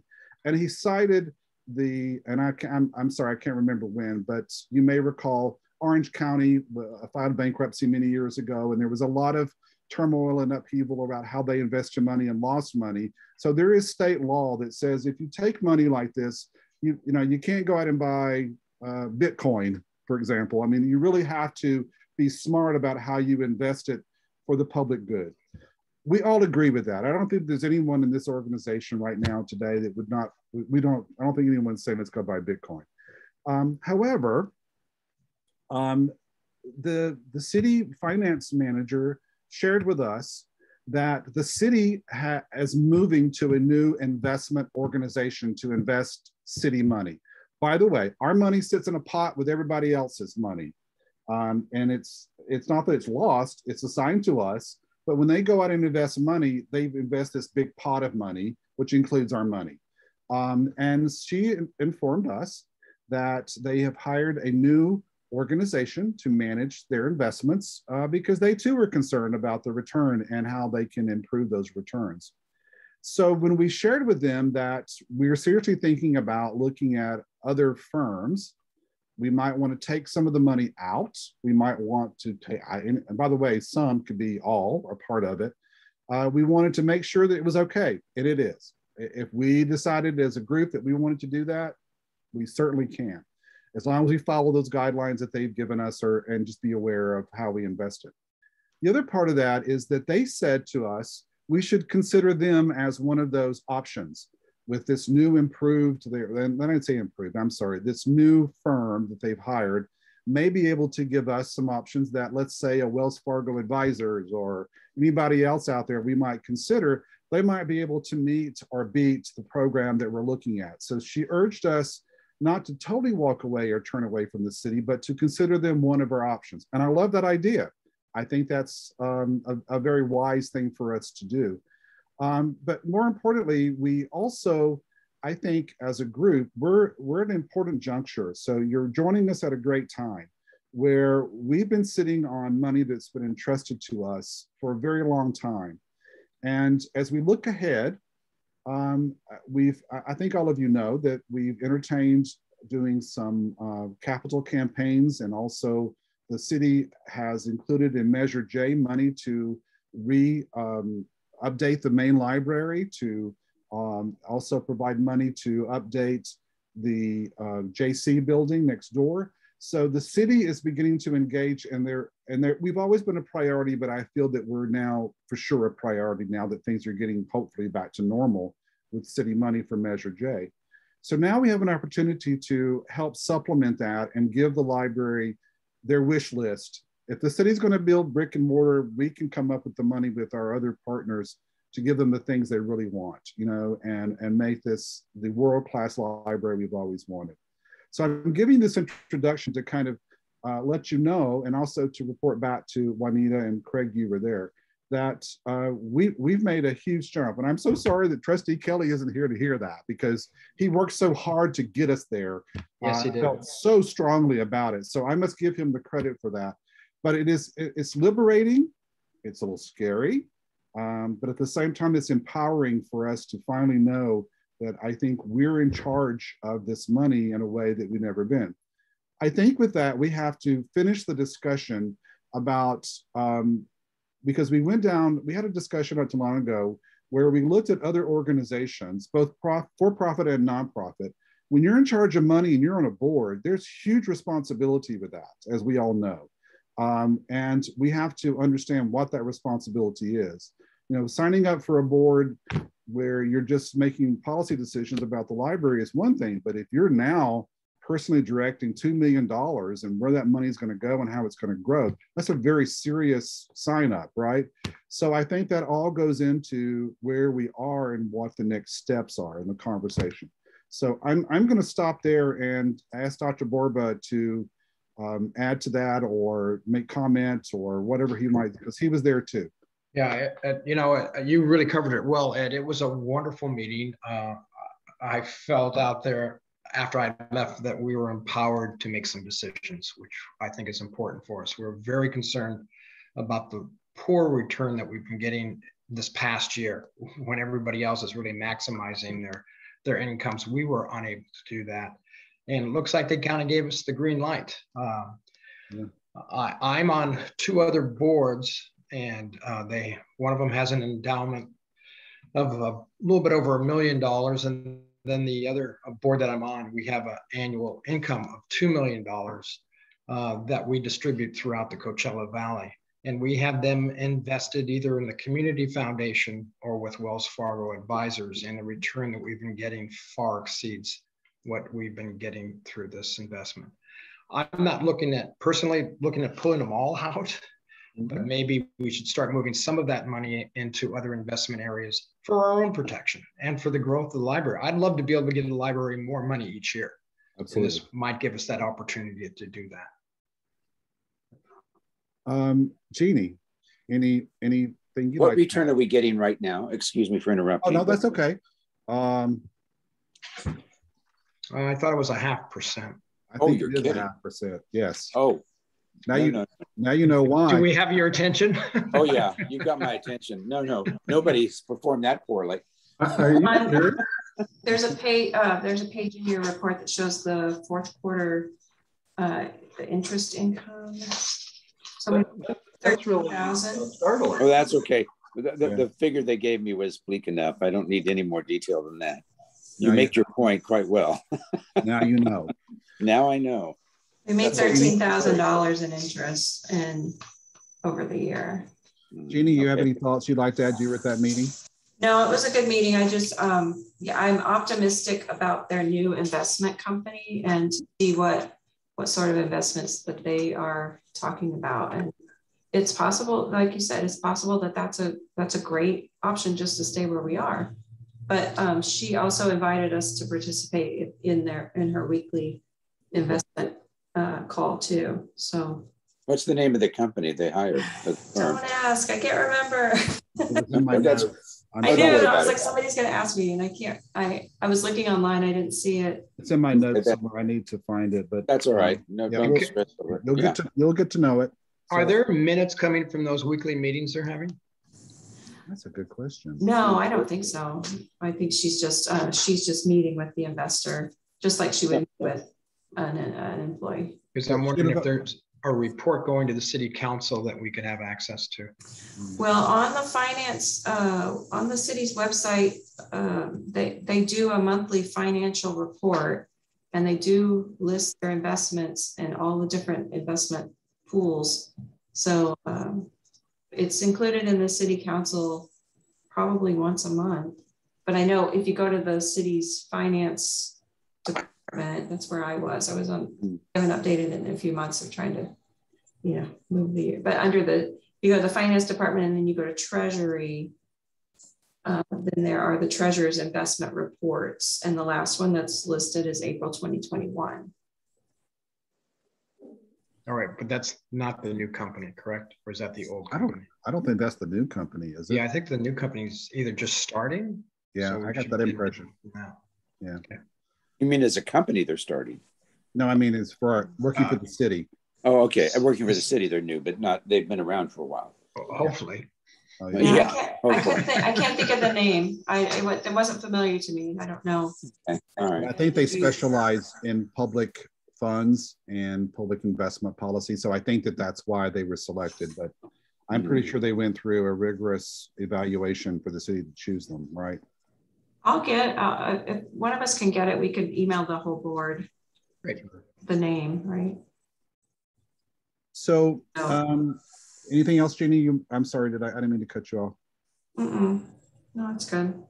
So I think that we're at the point to where we've got a green light. So it's time for us to start, I think, identifying our roles as the board of trustees. What are our individual roles and what we bring to the table and what we have to do to take on this fiscal responsibility. We kind of started that, but we stopped. So I think we need to resurrect that. There's so many things out there that could help give us a blueprint of what we need to do. And maybe David, with your background, maybe you can help us, get more into that too, since you have a background in public policy, and that might be really helpful if you don't mind. But I think we just need to create a job description for us that says, here's what each of us are responsible for in this process. And I think that would be a great start. And then I think, like all smart investors, what I've been able to read is that we have $2 million. Let's look at all of our options and see what the best options are, and have them do the work for us. Have people tell us, if I had your $2 million, here's what I would do, or if I had your $500,000, here's what I would do. But identifying where we might want to put that money, I'm one. I like to see multiple places, to be honest, because I think that's my opinion. But it doesn't mean that's what we have to do.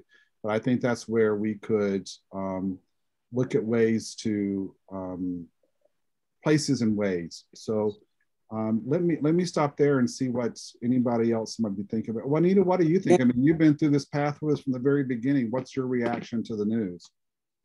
Well, I think it's wonderful, because I think that if the goal is to make money for the library, that wasn't what was happening before. So it seems to me like this is exactly what we need to be doing. And perhaps whoever the city is now contracting with is going to be a really good option. I don't know. Once we get all of that information, that might be the easiest way to go. And if it's a good return, why not? Why not let them do it, right? Mm-hmm. So I wouldn't want to take on that huge responsibility if we have a really good option through the city. So I'm really interested to know what they can do, and then make that decision. Obviously, if it's not good enough, if no one feels that it's good enough, then we have now the ability. I guess we always had it, but we know now that we have the ability to go on our own. And so you jiggled something in my mind that I wanted to make. So thank you. One of the things that I did like, or that I heard from the city finance manager, is that, and as Craig pointed out, we could be at the table looking at how they're directing our funds and our investments, whereas we've never really had that, look into it right now, right? But I feel like we could say that we want to be on those calls, but we also may want to have a relationship with that company when it comes to our money to make sure that it's handled a certain way as well too. So that was one point that I kind of walked away with that I felt like they were open to working with us on, but thank you. Ed, can I don't know if this is the appropriate moment tangentially, but I know several people on the Measure J Commission, as you do as well. Mm-hmm. And when they found out I was being appointed, on the library trustee, more than one came to me and they said, what the library needs to do is come to us with a multi-year proposal for funds. Mm-hmm.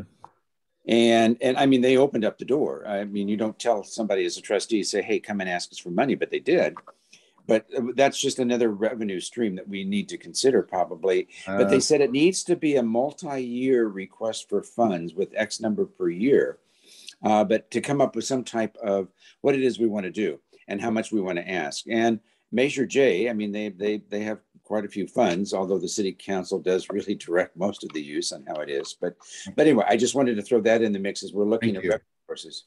You saw my notes on my agenda. David, do you know what we're talking about when we mentioned Measure J? I don't want to talk over you and not give you some context around that. Do you understand what we're talking about? I'd appreciate a little context on that. Sure. Measure J is, it was an assessment, right? A voter approved assessment.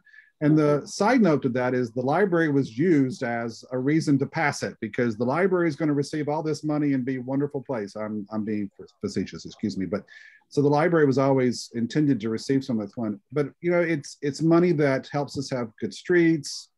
It goes to the Parks and Commission. So Jeannie's going to get a little money of that from her role as well. But it's money that comes to the city. And they have a 5-year plan where they take that money and dedicate it to top 10 projects the last time I was at one of their meetings. And the good news is the library is in the top 10, Al, for the next 5 years. So we know that our projects have been promised to us and they're keeping their word and we're in that top 10. So it's money to renovate the main library and to renovate the building that's next to the main library. So I don't know if that helps or not, but that's... And Ed, the money is generated from sales tax, correct? Oh, I'm sorry. Yes, it is. Yeah. Okay. Yeah, we all pay into it, and all of our guests who come see us every weekend, all the time. So it's a great source of money. Unfortunately, just as you know, we were ready to get that approved literally the week that the city shut down for COVID, and erased all the money from that fund, thinking that we were in fiscal crisis, that they could not have that money doing any project. Everything was wiped clean. We all just lost because we had been working so hard to get it ready. They were ready to sign it off to us so that we could start these projects. I've been to the meetings to secure the fact that we are back in the list. I attended one where they were trying to engage me, but I wasn't on the agenda, so I didn't speak. But they are ready for us to come back and present to them a plan on how we want to use this money over the next 5 years. So that will be part of our responsibility very soon. Now, having said that, those of you may remember, I was charged to coordinate a meeting of this group and the president of the foundation and the president of the Friends to come and have a brainstorming session to talk with Jeannie. She would practically be the leader of this, to identify her top priorities, things that she needs so that we could make our decisions knowing that these are things that Jeannie feels are important to the library over the next 5 years. Mm-hmm. So for example, and I think we have to say this, if Jeannie says, I don't think that we can handle a main library renovation for the next 3 years. Well, that's good to know. Instead, she might say, well, I think that I need to do blank. Whatever that project is what we want to get behind. And Measure J money might be part of that. Trust fund might be part of that. The Library Foundation could be part of that. But I've been, as a matter of fact, Jeannie, David Sidley asked me when that meeting was coming. The foundation is anxious to have that meeting because of their letter and their fundraising campaigns. So I think we need to look, and I know that, you know, when do you start this dual position, Jeannie? You're looking at me like, oh God, I'm gonna put a meeting on her. I have started. Oh God. Oh. But I think 7C is a key part of the whole the big picture plan. I see, you're right. So you have to do that. The last time I tried to pull that group together, it was herding cats. And it because everybody was everywhere and it was a bad time of the year. I think that I've got to try it one more time. And just so you know, David and Al, we can't meet, and if more than two of us come together, we have a quorum, and it's Brown Act and the meeting is open. So we just decided that we all will be there. We'll make it a Board of Trustees meeting and invite the president of the foundation, the president of the Friends, and just have a discussion. And if members of the public want to join, hey, I think that's a great idea. You know, come and share with us what your ideas are. So I will take that on now that it's the 1st of September and see how soon we can get that group back together. So we may have a special meeting in September, by the way, guys. Yeah. Well, I have a suggestion because Craig Borba, did you have something to say? Yeah, I just wanted to say there's another underlying issue here that hopefully we can address, and that's defining between the three organizations who's responsible for what, because there's some crossover on funding and fundraising. So hopefully we can delineate that. Yes. Yeah, and I did have suggestions on that specifically to say who should focus on what. And I think, you know, the foundation technology is great and capital and things like that. And but when we talk about 7C, which we should, can we just start on that one? And then I'll tell you my thoughts about this group. I think, are there any questions about what we just shared about the report we got from the city attorney and the city finance manager? Any thoughts about that? No question about that, but I would just like to quickly echo what Craig said a moment ago before we move on. In my own background, I have seen over and over again how critically important it is for an entity that has multiple fundraising arms, shall we say, to coordinate those arms so that everything can not only go smoothly, but can go most effectively. Without that, campaigns can really backfire. So I just want to underscore what you were saying about that, Craig. Thank you. Thank you, Dave. The other thing I was thinking before we close out on item D here is that maybe through the year, we can have different people come and speak to us on how they would handle our investments, maybe up to $1 million. What would they do with that? And maybe just set 15 minutes for them to come. They can talk about their track record, what their plans are for investments. And we don't have to make any decisions, but I think it might be a time for us to start listening to people from the outside. Yeah, so I'll be happy to take that on with Al, and maybe we can identify and start working on that. I think it's a great idea. As part of our education and our, not our education, but our due diligence. I think that's a great idea. Yeah, good idea. Okay, anything else before we close this one out and move to C?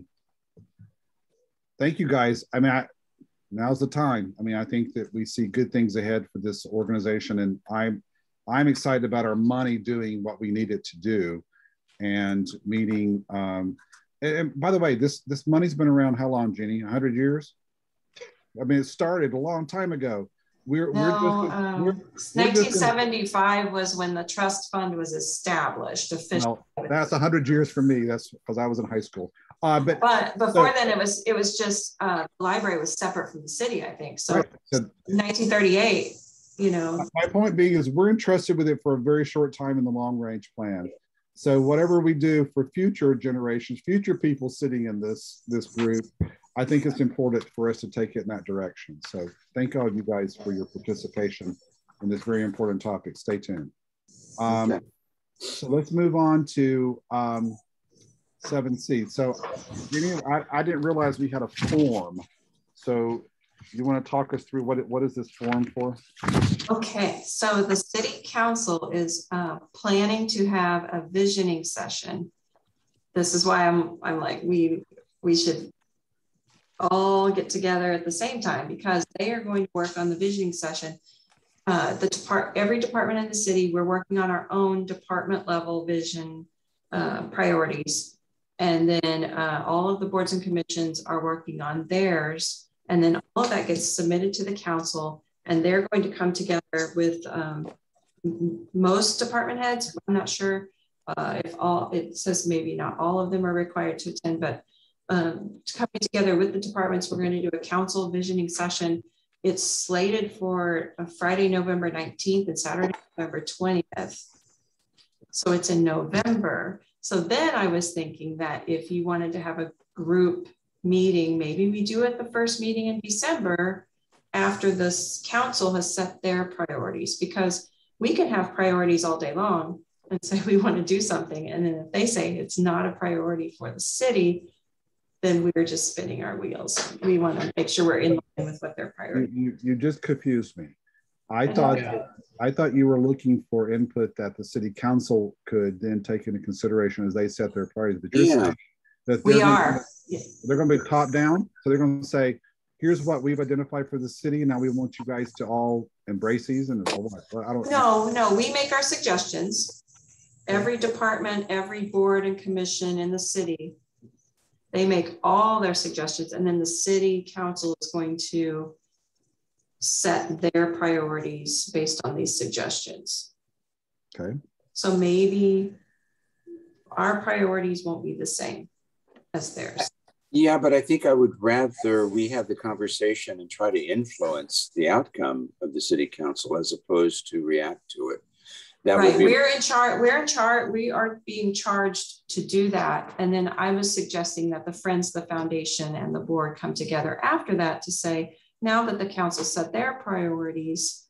Yeah, I'm just suggesting. I mean, there's two ways of looking at it, and you posed one approach.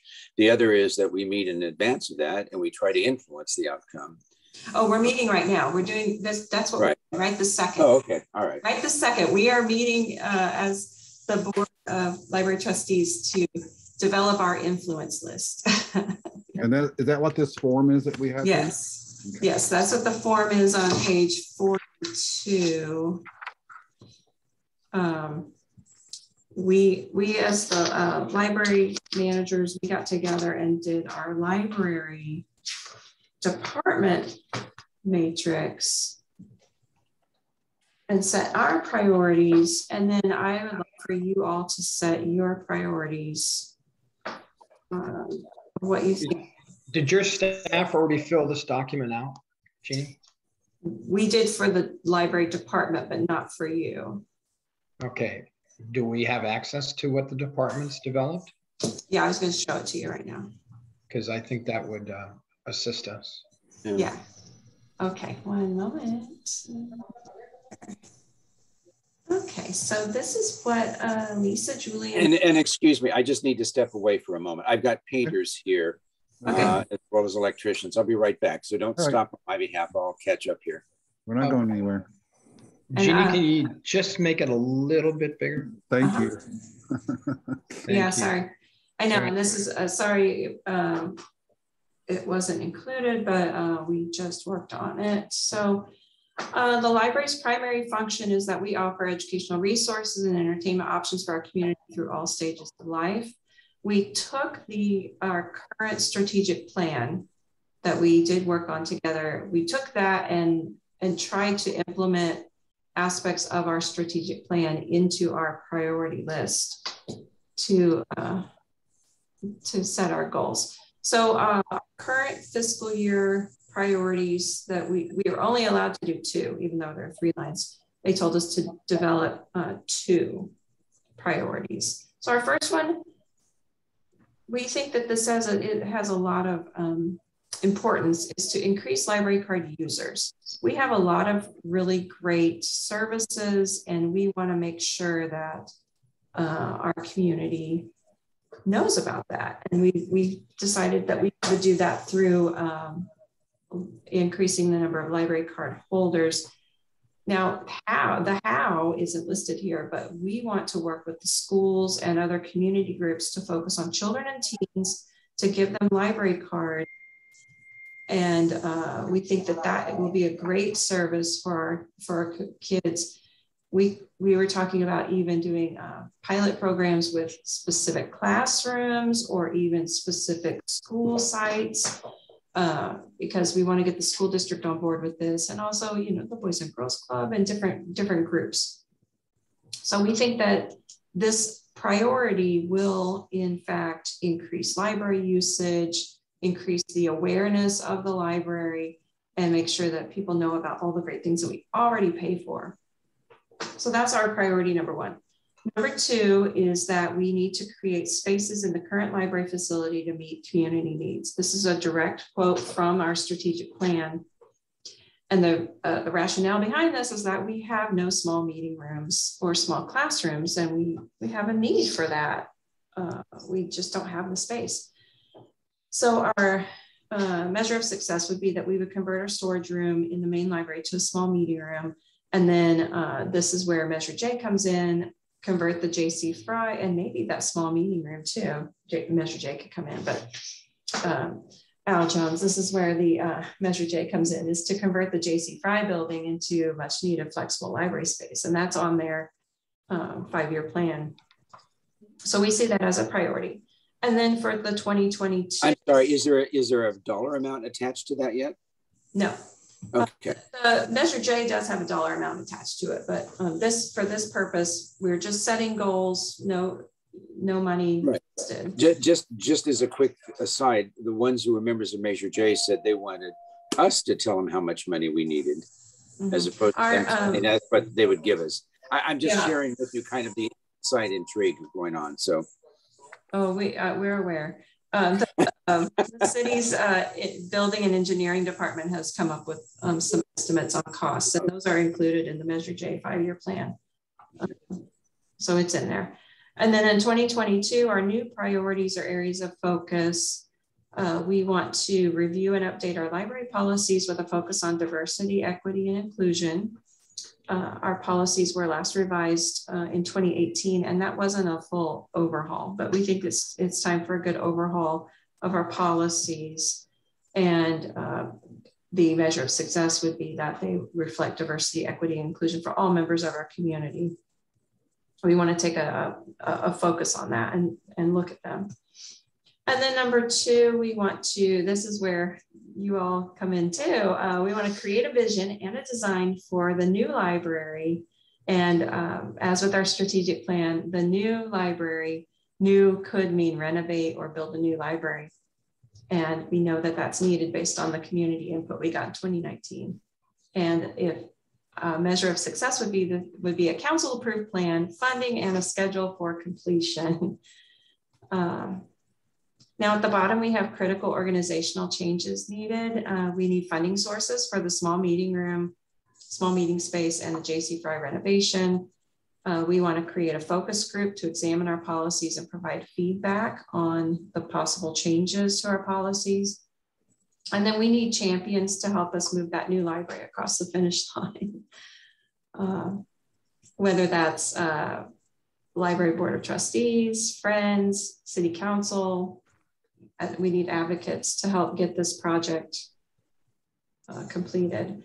And then for the any process improvements that we would suggest, we need to work with these are kind of the how. This is how we would do it. We work with human resources to issue a new library card to every new employee that's onboarding at the city.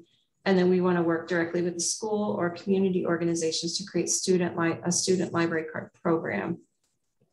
And we think that would be a great service. And then for us to help the council, we want to create library specific talking points for the council to use at the district level when they're out in the community. We would love for them to talk about the library and be advocates for us too. So this is the library department level priority matrix. Jeannie, I mean, I think that you probably have given us a foundation for what our priorities should be, to be perfectly honest. I mean, I'm sitting here taking notes as you go through this. and I hate to plagiarize, but I think there are probably things on here that we probably should just move right over to, our list with some additional tweaks. I mean, anybody else have any reaction to this or? No, I'm on the same page with you, Ed. Me too. So yeah, absolutely. I think that Janie knows best. Obviously, she's the one that's going to be able to tell us exactly what is needed. I think that you're right on. This is great. I have no argument there.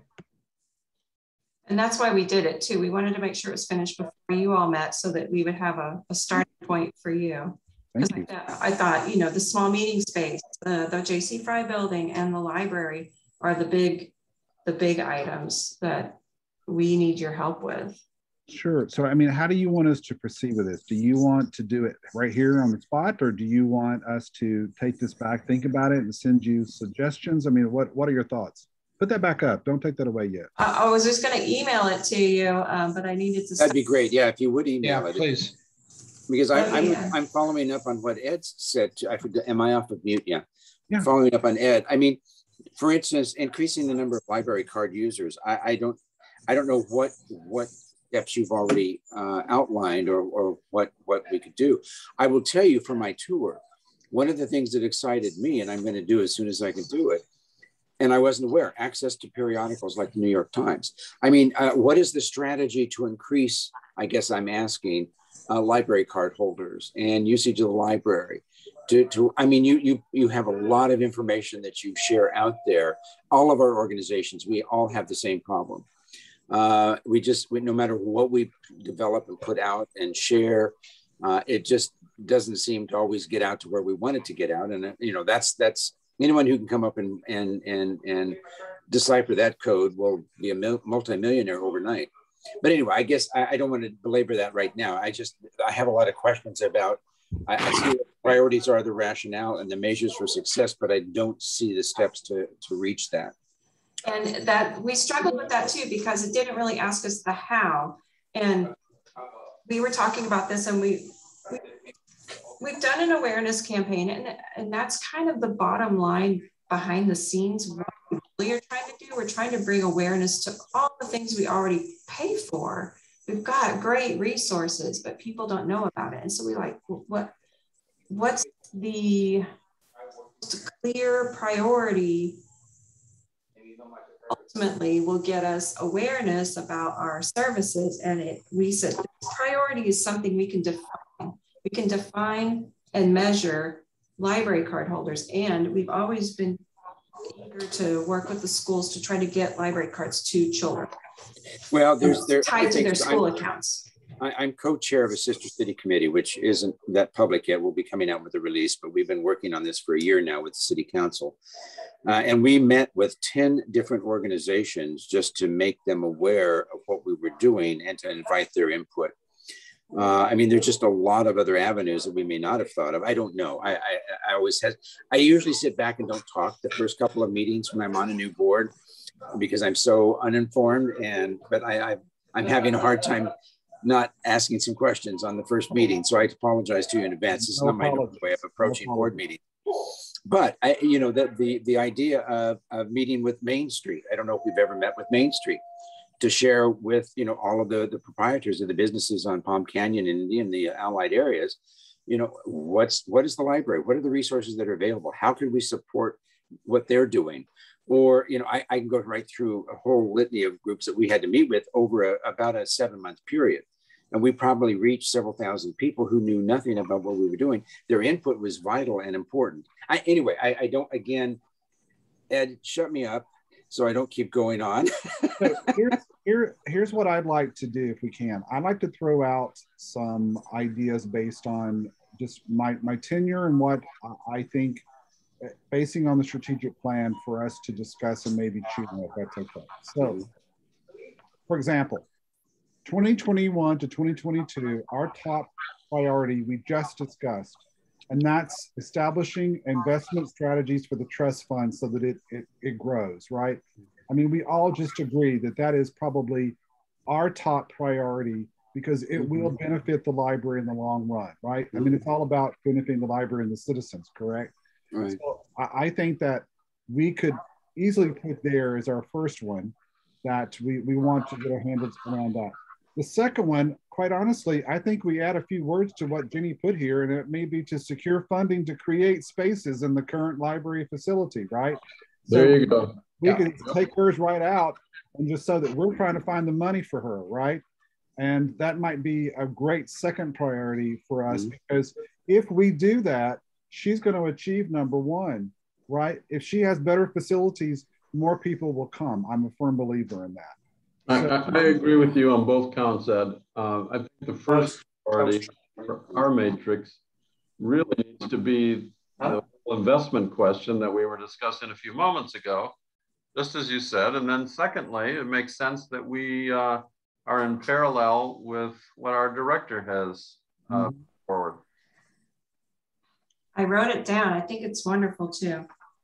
Yeah. So, and I think that, Jeannie, what we could do, you've got some great people here to help us figure out that rationale, but it's to provide funding, but number one, well into the future. I want us to say that this is for not just now, this is for the future of the library, and the measures will be the success of investments and the money that we're able to bring into the trust fund.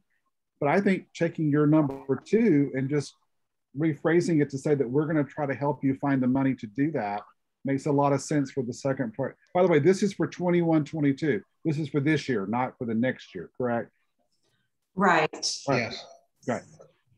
And then I think that for the next group,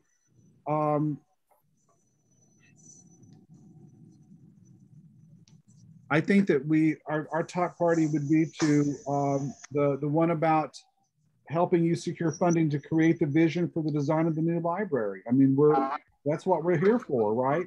Is to help you find a way to, we know it's a top priority for the council. We know it's a priority for the city, but we need to make sure that it happens. That's our goal with finding the money. Why don't we just say secure funding for new library? Yeah. Because we don't need the funding to create the bit. Well, maybe, I don't know. Can we maybe just leave it more general and put create new funding for library facilities? Yes, yes. And where I think that we can use either rationale, help me guys here, either rationale or measure would be to, for us to using our other nonprofits that are dedicated to the library to help us achieve that. So, we have a three-way punch. We've got us, we've got the Friends, we've got the foundation. So, we want to include them here to say that they're going to help us achieve that goal, right? Finding a way to fit them in there. I don't know, would that be rationale, guys, or would that be measure of success, or both? I don't know. Well, it seems to me it would be the means to that success. Which, yeah, and it's so tricky because they don't really ask you how. They ask why, and then they ask, well, then how will you know it's right? Yeah, I think you've got it there. I mean, we're trying to find ways to fund this vision and influence the vision as community leaders. So I think that we figure out a way to enhance that number two. But new priorities, of course, I think number one is raise the money, find the money. Right? Show me the money. I don't know what else we can do, right? But find the money. Then you might want to advocate for the project as number two. Well, find the money could include not only advocating the city to find city resources to help us, but also to explore the community resources through our nonprofits. Yes. Right? So I don't ever want us to I want us to have the city help us find the money first, and then we go out to our nonprofits to leverage community support through fundraising. I think that's number two, the leverage community support. Are you going to be sharing your department priority with the Friends and Foundation? I can. We have to turn it into the city, and then I'm not sure if this becomes public, but I'm happy to share this.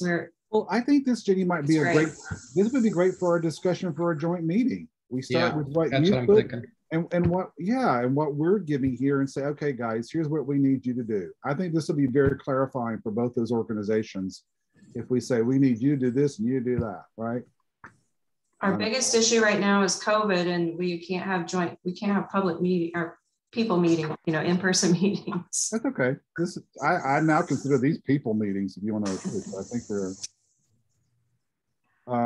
what do you think number 2 is? Because I thought it might be leverage community support. But... I like that. I like that too. Okay. 4. Leverage community support and awareness. We got to make the community aware, because we've gone to the community so many times. We've got to keep that going, right? And engage the community, because they'll give us the money, whatever we need. I'm a firm believer. Okay, I like it. One question, can you think of what your significant recent accomplishments are for the past few years that you're most proud of? Well, yeah, we helped the city redo the Wellwood Library. I mean, that's a big one. That took us, that was 150 years to get done, but at least we got it done. And the patio. The patio. Patio. We've been instrumental in that. I think you should just reflect on the projects that the trust fund has been used on in the last few years, right? Wellwood. What was the other? Oh, we bought books and materials for the library. We bought some processing software for you, didn't we? For books, about a year and a half ago. What did we either do? For checking books in or checking something out, I thought. Did we use that? Was that our money that we used for that, Jeannie, or did you not use trust fund money? No, I thought I had to use my own money, library money on that one. Really? I thought the trust paid for that. I do not put on there, we repaired the roof. I never want to see that on anything like this, because I don't want us to be known for repairing the roof. That money should not ever be used for that again. That was even before my time. I know. We don't ever want to dig that one up. No. Otherwise, that'll become our job. Maybe I'll put supplemented the library budget or augmented the library budget through purchase of books and materials or something like that. Yeah. Yeah, for the purchase of. I have an idea. Jeannie, I think we should stress that it was through bequest from the community through the trust fund that helped you augment that, because I think we need to stress that this is money that's coming from people in the community giving us money and leaving us money to do those projects, and we're the keepers of it. Got it. Do we want to put in there we paid for the strategic planning? Oh, that's right. Yeah. Yes. Thank you. That's a great one. And you did the building project. Really, the consultant for that too. I also gave money for Julie's campaign awareness, right? So did we give her money for that? Yeah, 25 grand. Yeah. For community awareness. Okay. Okay. See, I think it's, and I want to be clear that under the activities that could be deferred, referred, or eliminated, none. we gotta keep moving. We can't defer anything. We got to keep this process. That's my opinion. You guys can. I like it. Other critical factors for success. List any organizational changes that will be needed to advance the identified priorities. Well, we just talked about that. I mean, we are coming together to identify investment strategies so that our money will grow and we can fund programs long-term, short-term and long-term. So I think that that's probably shouldn't that be noted and be stressed that that's what we're doing right now? Well, I would say that's one end, but I would add a second saying coordination and longer-term planning of fundraising efforts. Yes.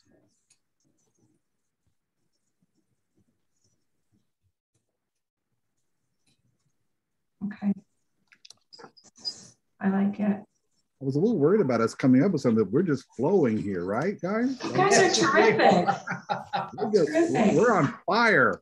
It's dinner time. I'm sorry, but yeah, we're on fire. Process improvements. List any process improvements that you would suggest that will contribute to the successful implementation of priorities. Well, how work gets done, developing new procedures, lines of communication.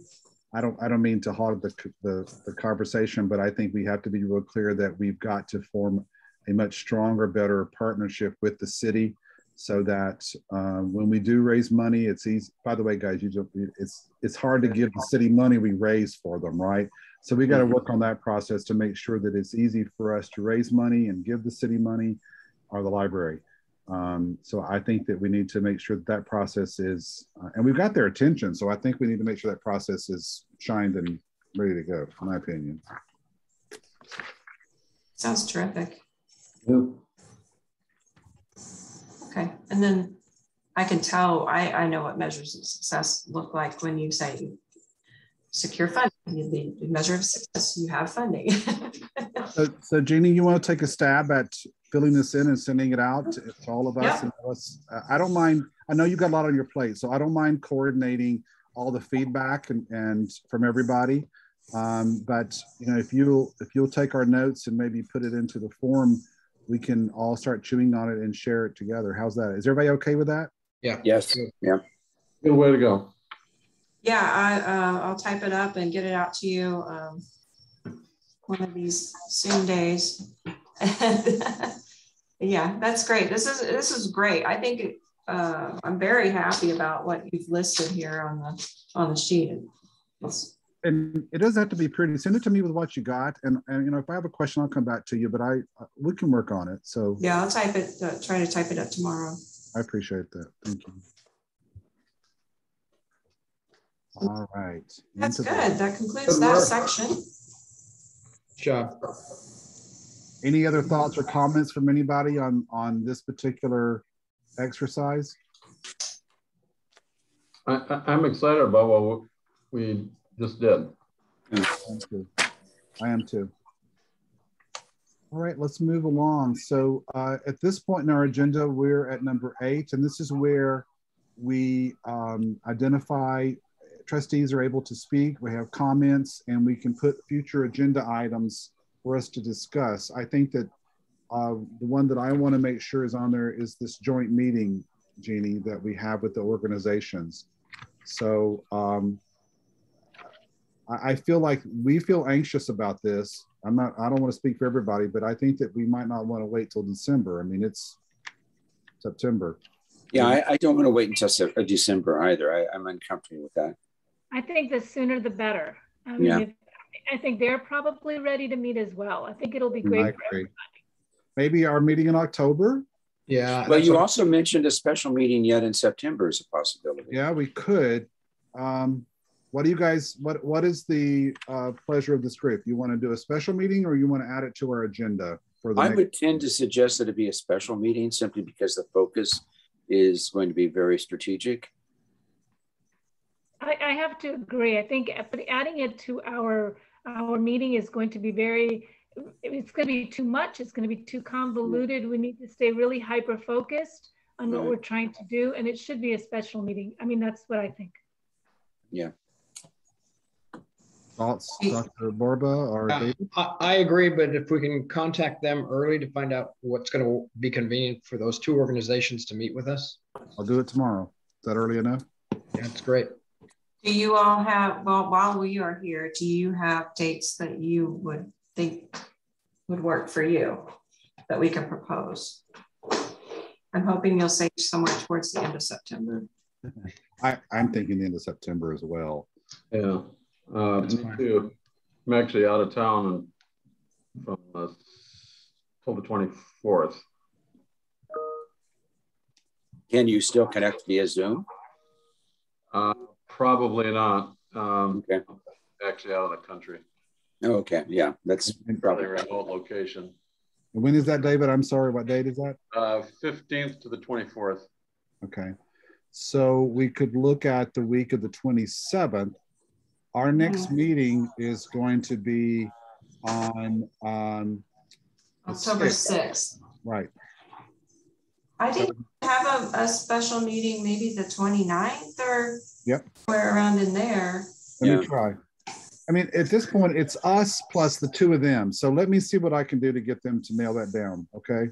Another question I wanted to ask you all, do you have to have it at 5:30 or can you do it earlier? Well, I'm assuming if it's a special meeting, we're not held to the restrictions or the guidance of the city council, are we? No, I think they'd still be adhering to the 5:30. I would like to think, Juanita, we could. You know, I would like to suggest maybe we even try and contact them just to say, with the city manager, you can contact Justin and say, because this is a special meeting, would there be any special dispensation that we could do this earlier than 5:30? I mean, we can do 5:30. I know Juanita works and has issues. No, I'm fine. Wednesdays is a short day for me, so it doesn't matter. I'm fine. I'm off work at 1 o'clock in the afternoon, so maybe 5 o'clock. Absolutely. And David, when did you return? I'm back on the 24th. So if we're about Wednesday the 29th, it'd be ideal, and I could be anytime we want to make it. Well, the 29th is a Friday. Oh no, we're talking September. Wednesday. I'm looking at the wrong month. Forget me. That's okay. I'm getting punch happy now at this point. Let me reach out to David and to Nancy and see if they can join. It's just the two of them. Now, by the way, I think, of course, it's an open meeting, so anyone can join. So if they want to invite other board members from their organization, they are welcome to. But I think that the other board members would want to participate, actually. We certainly need them to be there, but they can surely open up and invite anyone they want to come and be with them. But then they're going to have to notice the meeting too, because they have more. Yeah. We want to make sure private. They don't have to do. Oh, really? Yeah, they're not Brown Act required groups. Okay. We want to make sure that it's the 5, 6, 7, 8 of us that's having this conversation and driving the agenda. And then we'll open it up for public comment at any given time, of course. But I think that we don't want it to get off the rails and we're having people, not talk about the topic at hand. So I'd like to suggest that Jeannie sends out her document to them before the meeting so that they can come and know what direction Jeannie's going and what direction they may go. We can send ours out too, I think, right? I mean, once we have it. Yeah. Okay, great. Anything else from anyone? Ever so quickly, I want to thank Jeannie for a very fine orientation. Good. And Ed, for your kind welcome, and to you all for welcoming the new. Thank you. I would echo that as well, of course. And we don't want to scare you away. So you were sworn in, so you're here for a year at least, right? 3 years at least. 3 years. Yeah. I would like to point out before I adjourn that if you look on the agenda, we do have some committees that we need volunteers for. Mm-hmm. And I really like to keep this up to someone raising their hand saying, oh, I would love to be on this committee, or I would love to be on that committee. So if you want to think about them and maybe send me a note, I'll certainly can do it and we can discuss it next time.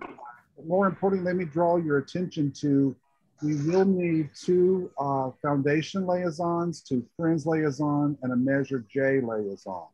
So those are where you will be required to attend meetings and be on other boards. So those do require outside this meeting schedule time.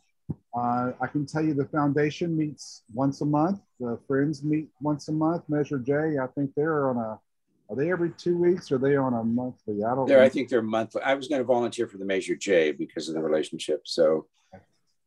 Ed, do you know what time they meet? That would be my only question. Do you know what time the foundation and the friends meet? Foundation only meets like around 4. Okay, perfect. Friends, Jeannie, what do you think? What time? I can't remember. They meet the second Tuesday at 2. At 2. They're an early meeting. Yeah. Now, are they meeting as a group yet, or are they still Zooming? They wanted to meet as a group, but they cannot meet here yet. We're not allowed in person anything here. Juanita, I will tell you that on the foundation, there has been some discussion that during the winter hours, we have some members who don't like to travel in the dark or drive in the dark. So we have in the past maybe made some adjustments during the winter hours. But now that we're meeting virtually, that's not so much an issue, just so you know. Okay. Yeah. But and we've worked through that. So Measure J, you would like to volunteer for that, Al? You said? He does. We got him down. Now, Craig, you had said you wanted to move from the foundation to the Friends at one point. Are you still thinking about that? Is that what you wanted to do? Yes, please. Okay. So, and on the foundation, I don't mind serving. If there's someone else who wants to join me, anybody else would like to join me on the foundation? I would like to join you just because I'd like to learn a little more about it and just kind of get to know this organization a little better, if that's okay. Perfect. Right. Okay. So thank you guys for stepping up on that. On the other committee. And you heard me say about Measure J. I've already got you signed up for the first meeting. You're gone. Oh, okay. Thank you. The other thing is that some of these meetings will be dormant. So volunteering for one doesn't mean you're going to do anything. And sometimes they are dormant for a couple of years. But for example, advocacy, we haven't had someone on that position in a long time, have we, Junior? You're all advocates, really. Yeah. The budget is once a year we come together to review our budget and to present a budget to this organization. So it's not an ongoing service. Buildings is working with Jeannie and her team if there's any projects around buildings, which we already know are going to be in our priorities. So whoever's on that particular committee is probably going to have their hands full as we move forward with a new building. And thank God bylaws doesn't come up that often. So, however, we do have a bylaw change, right? We have to take the bylaws for the elections because we have in our bylaws we elect officers in July. So we have to change that, don't we, Jeannie? Yeah, we need to make a quick change. So that is one group that does bear its ugly head every once in a while, but it's painless. You just have to modify and get us to vote on it. So with that, if there's something that's jumping out at you, and if there's something that you would like to be considered in the future or be aware of, I'm happy to consider that as well. So, and I'll take policies and bylaws. Thank you. Thank you. My sins. Thank you. Okay. I think that's our business today.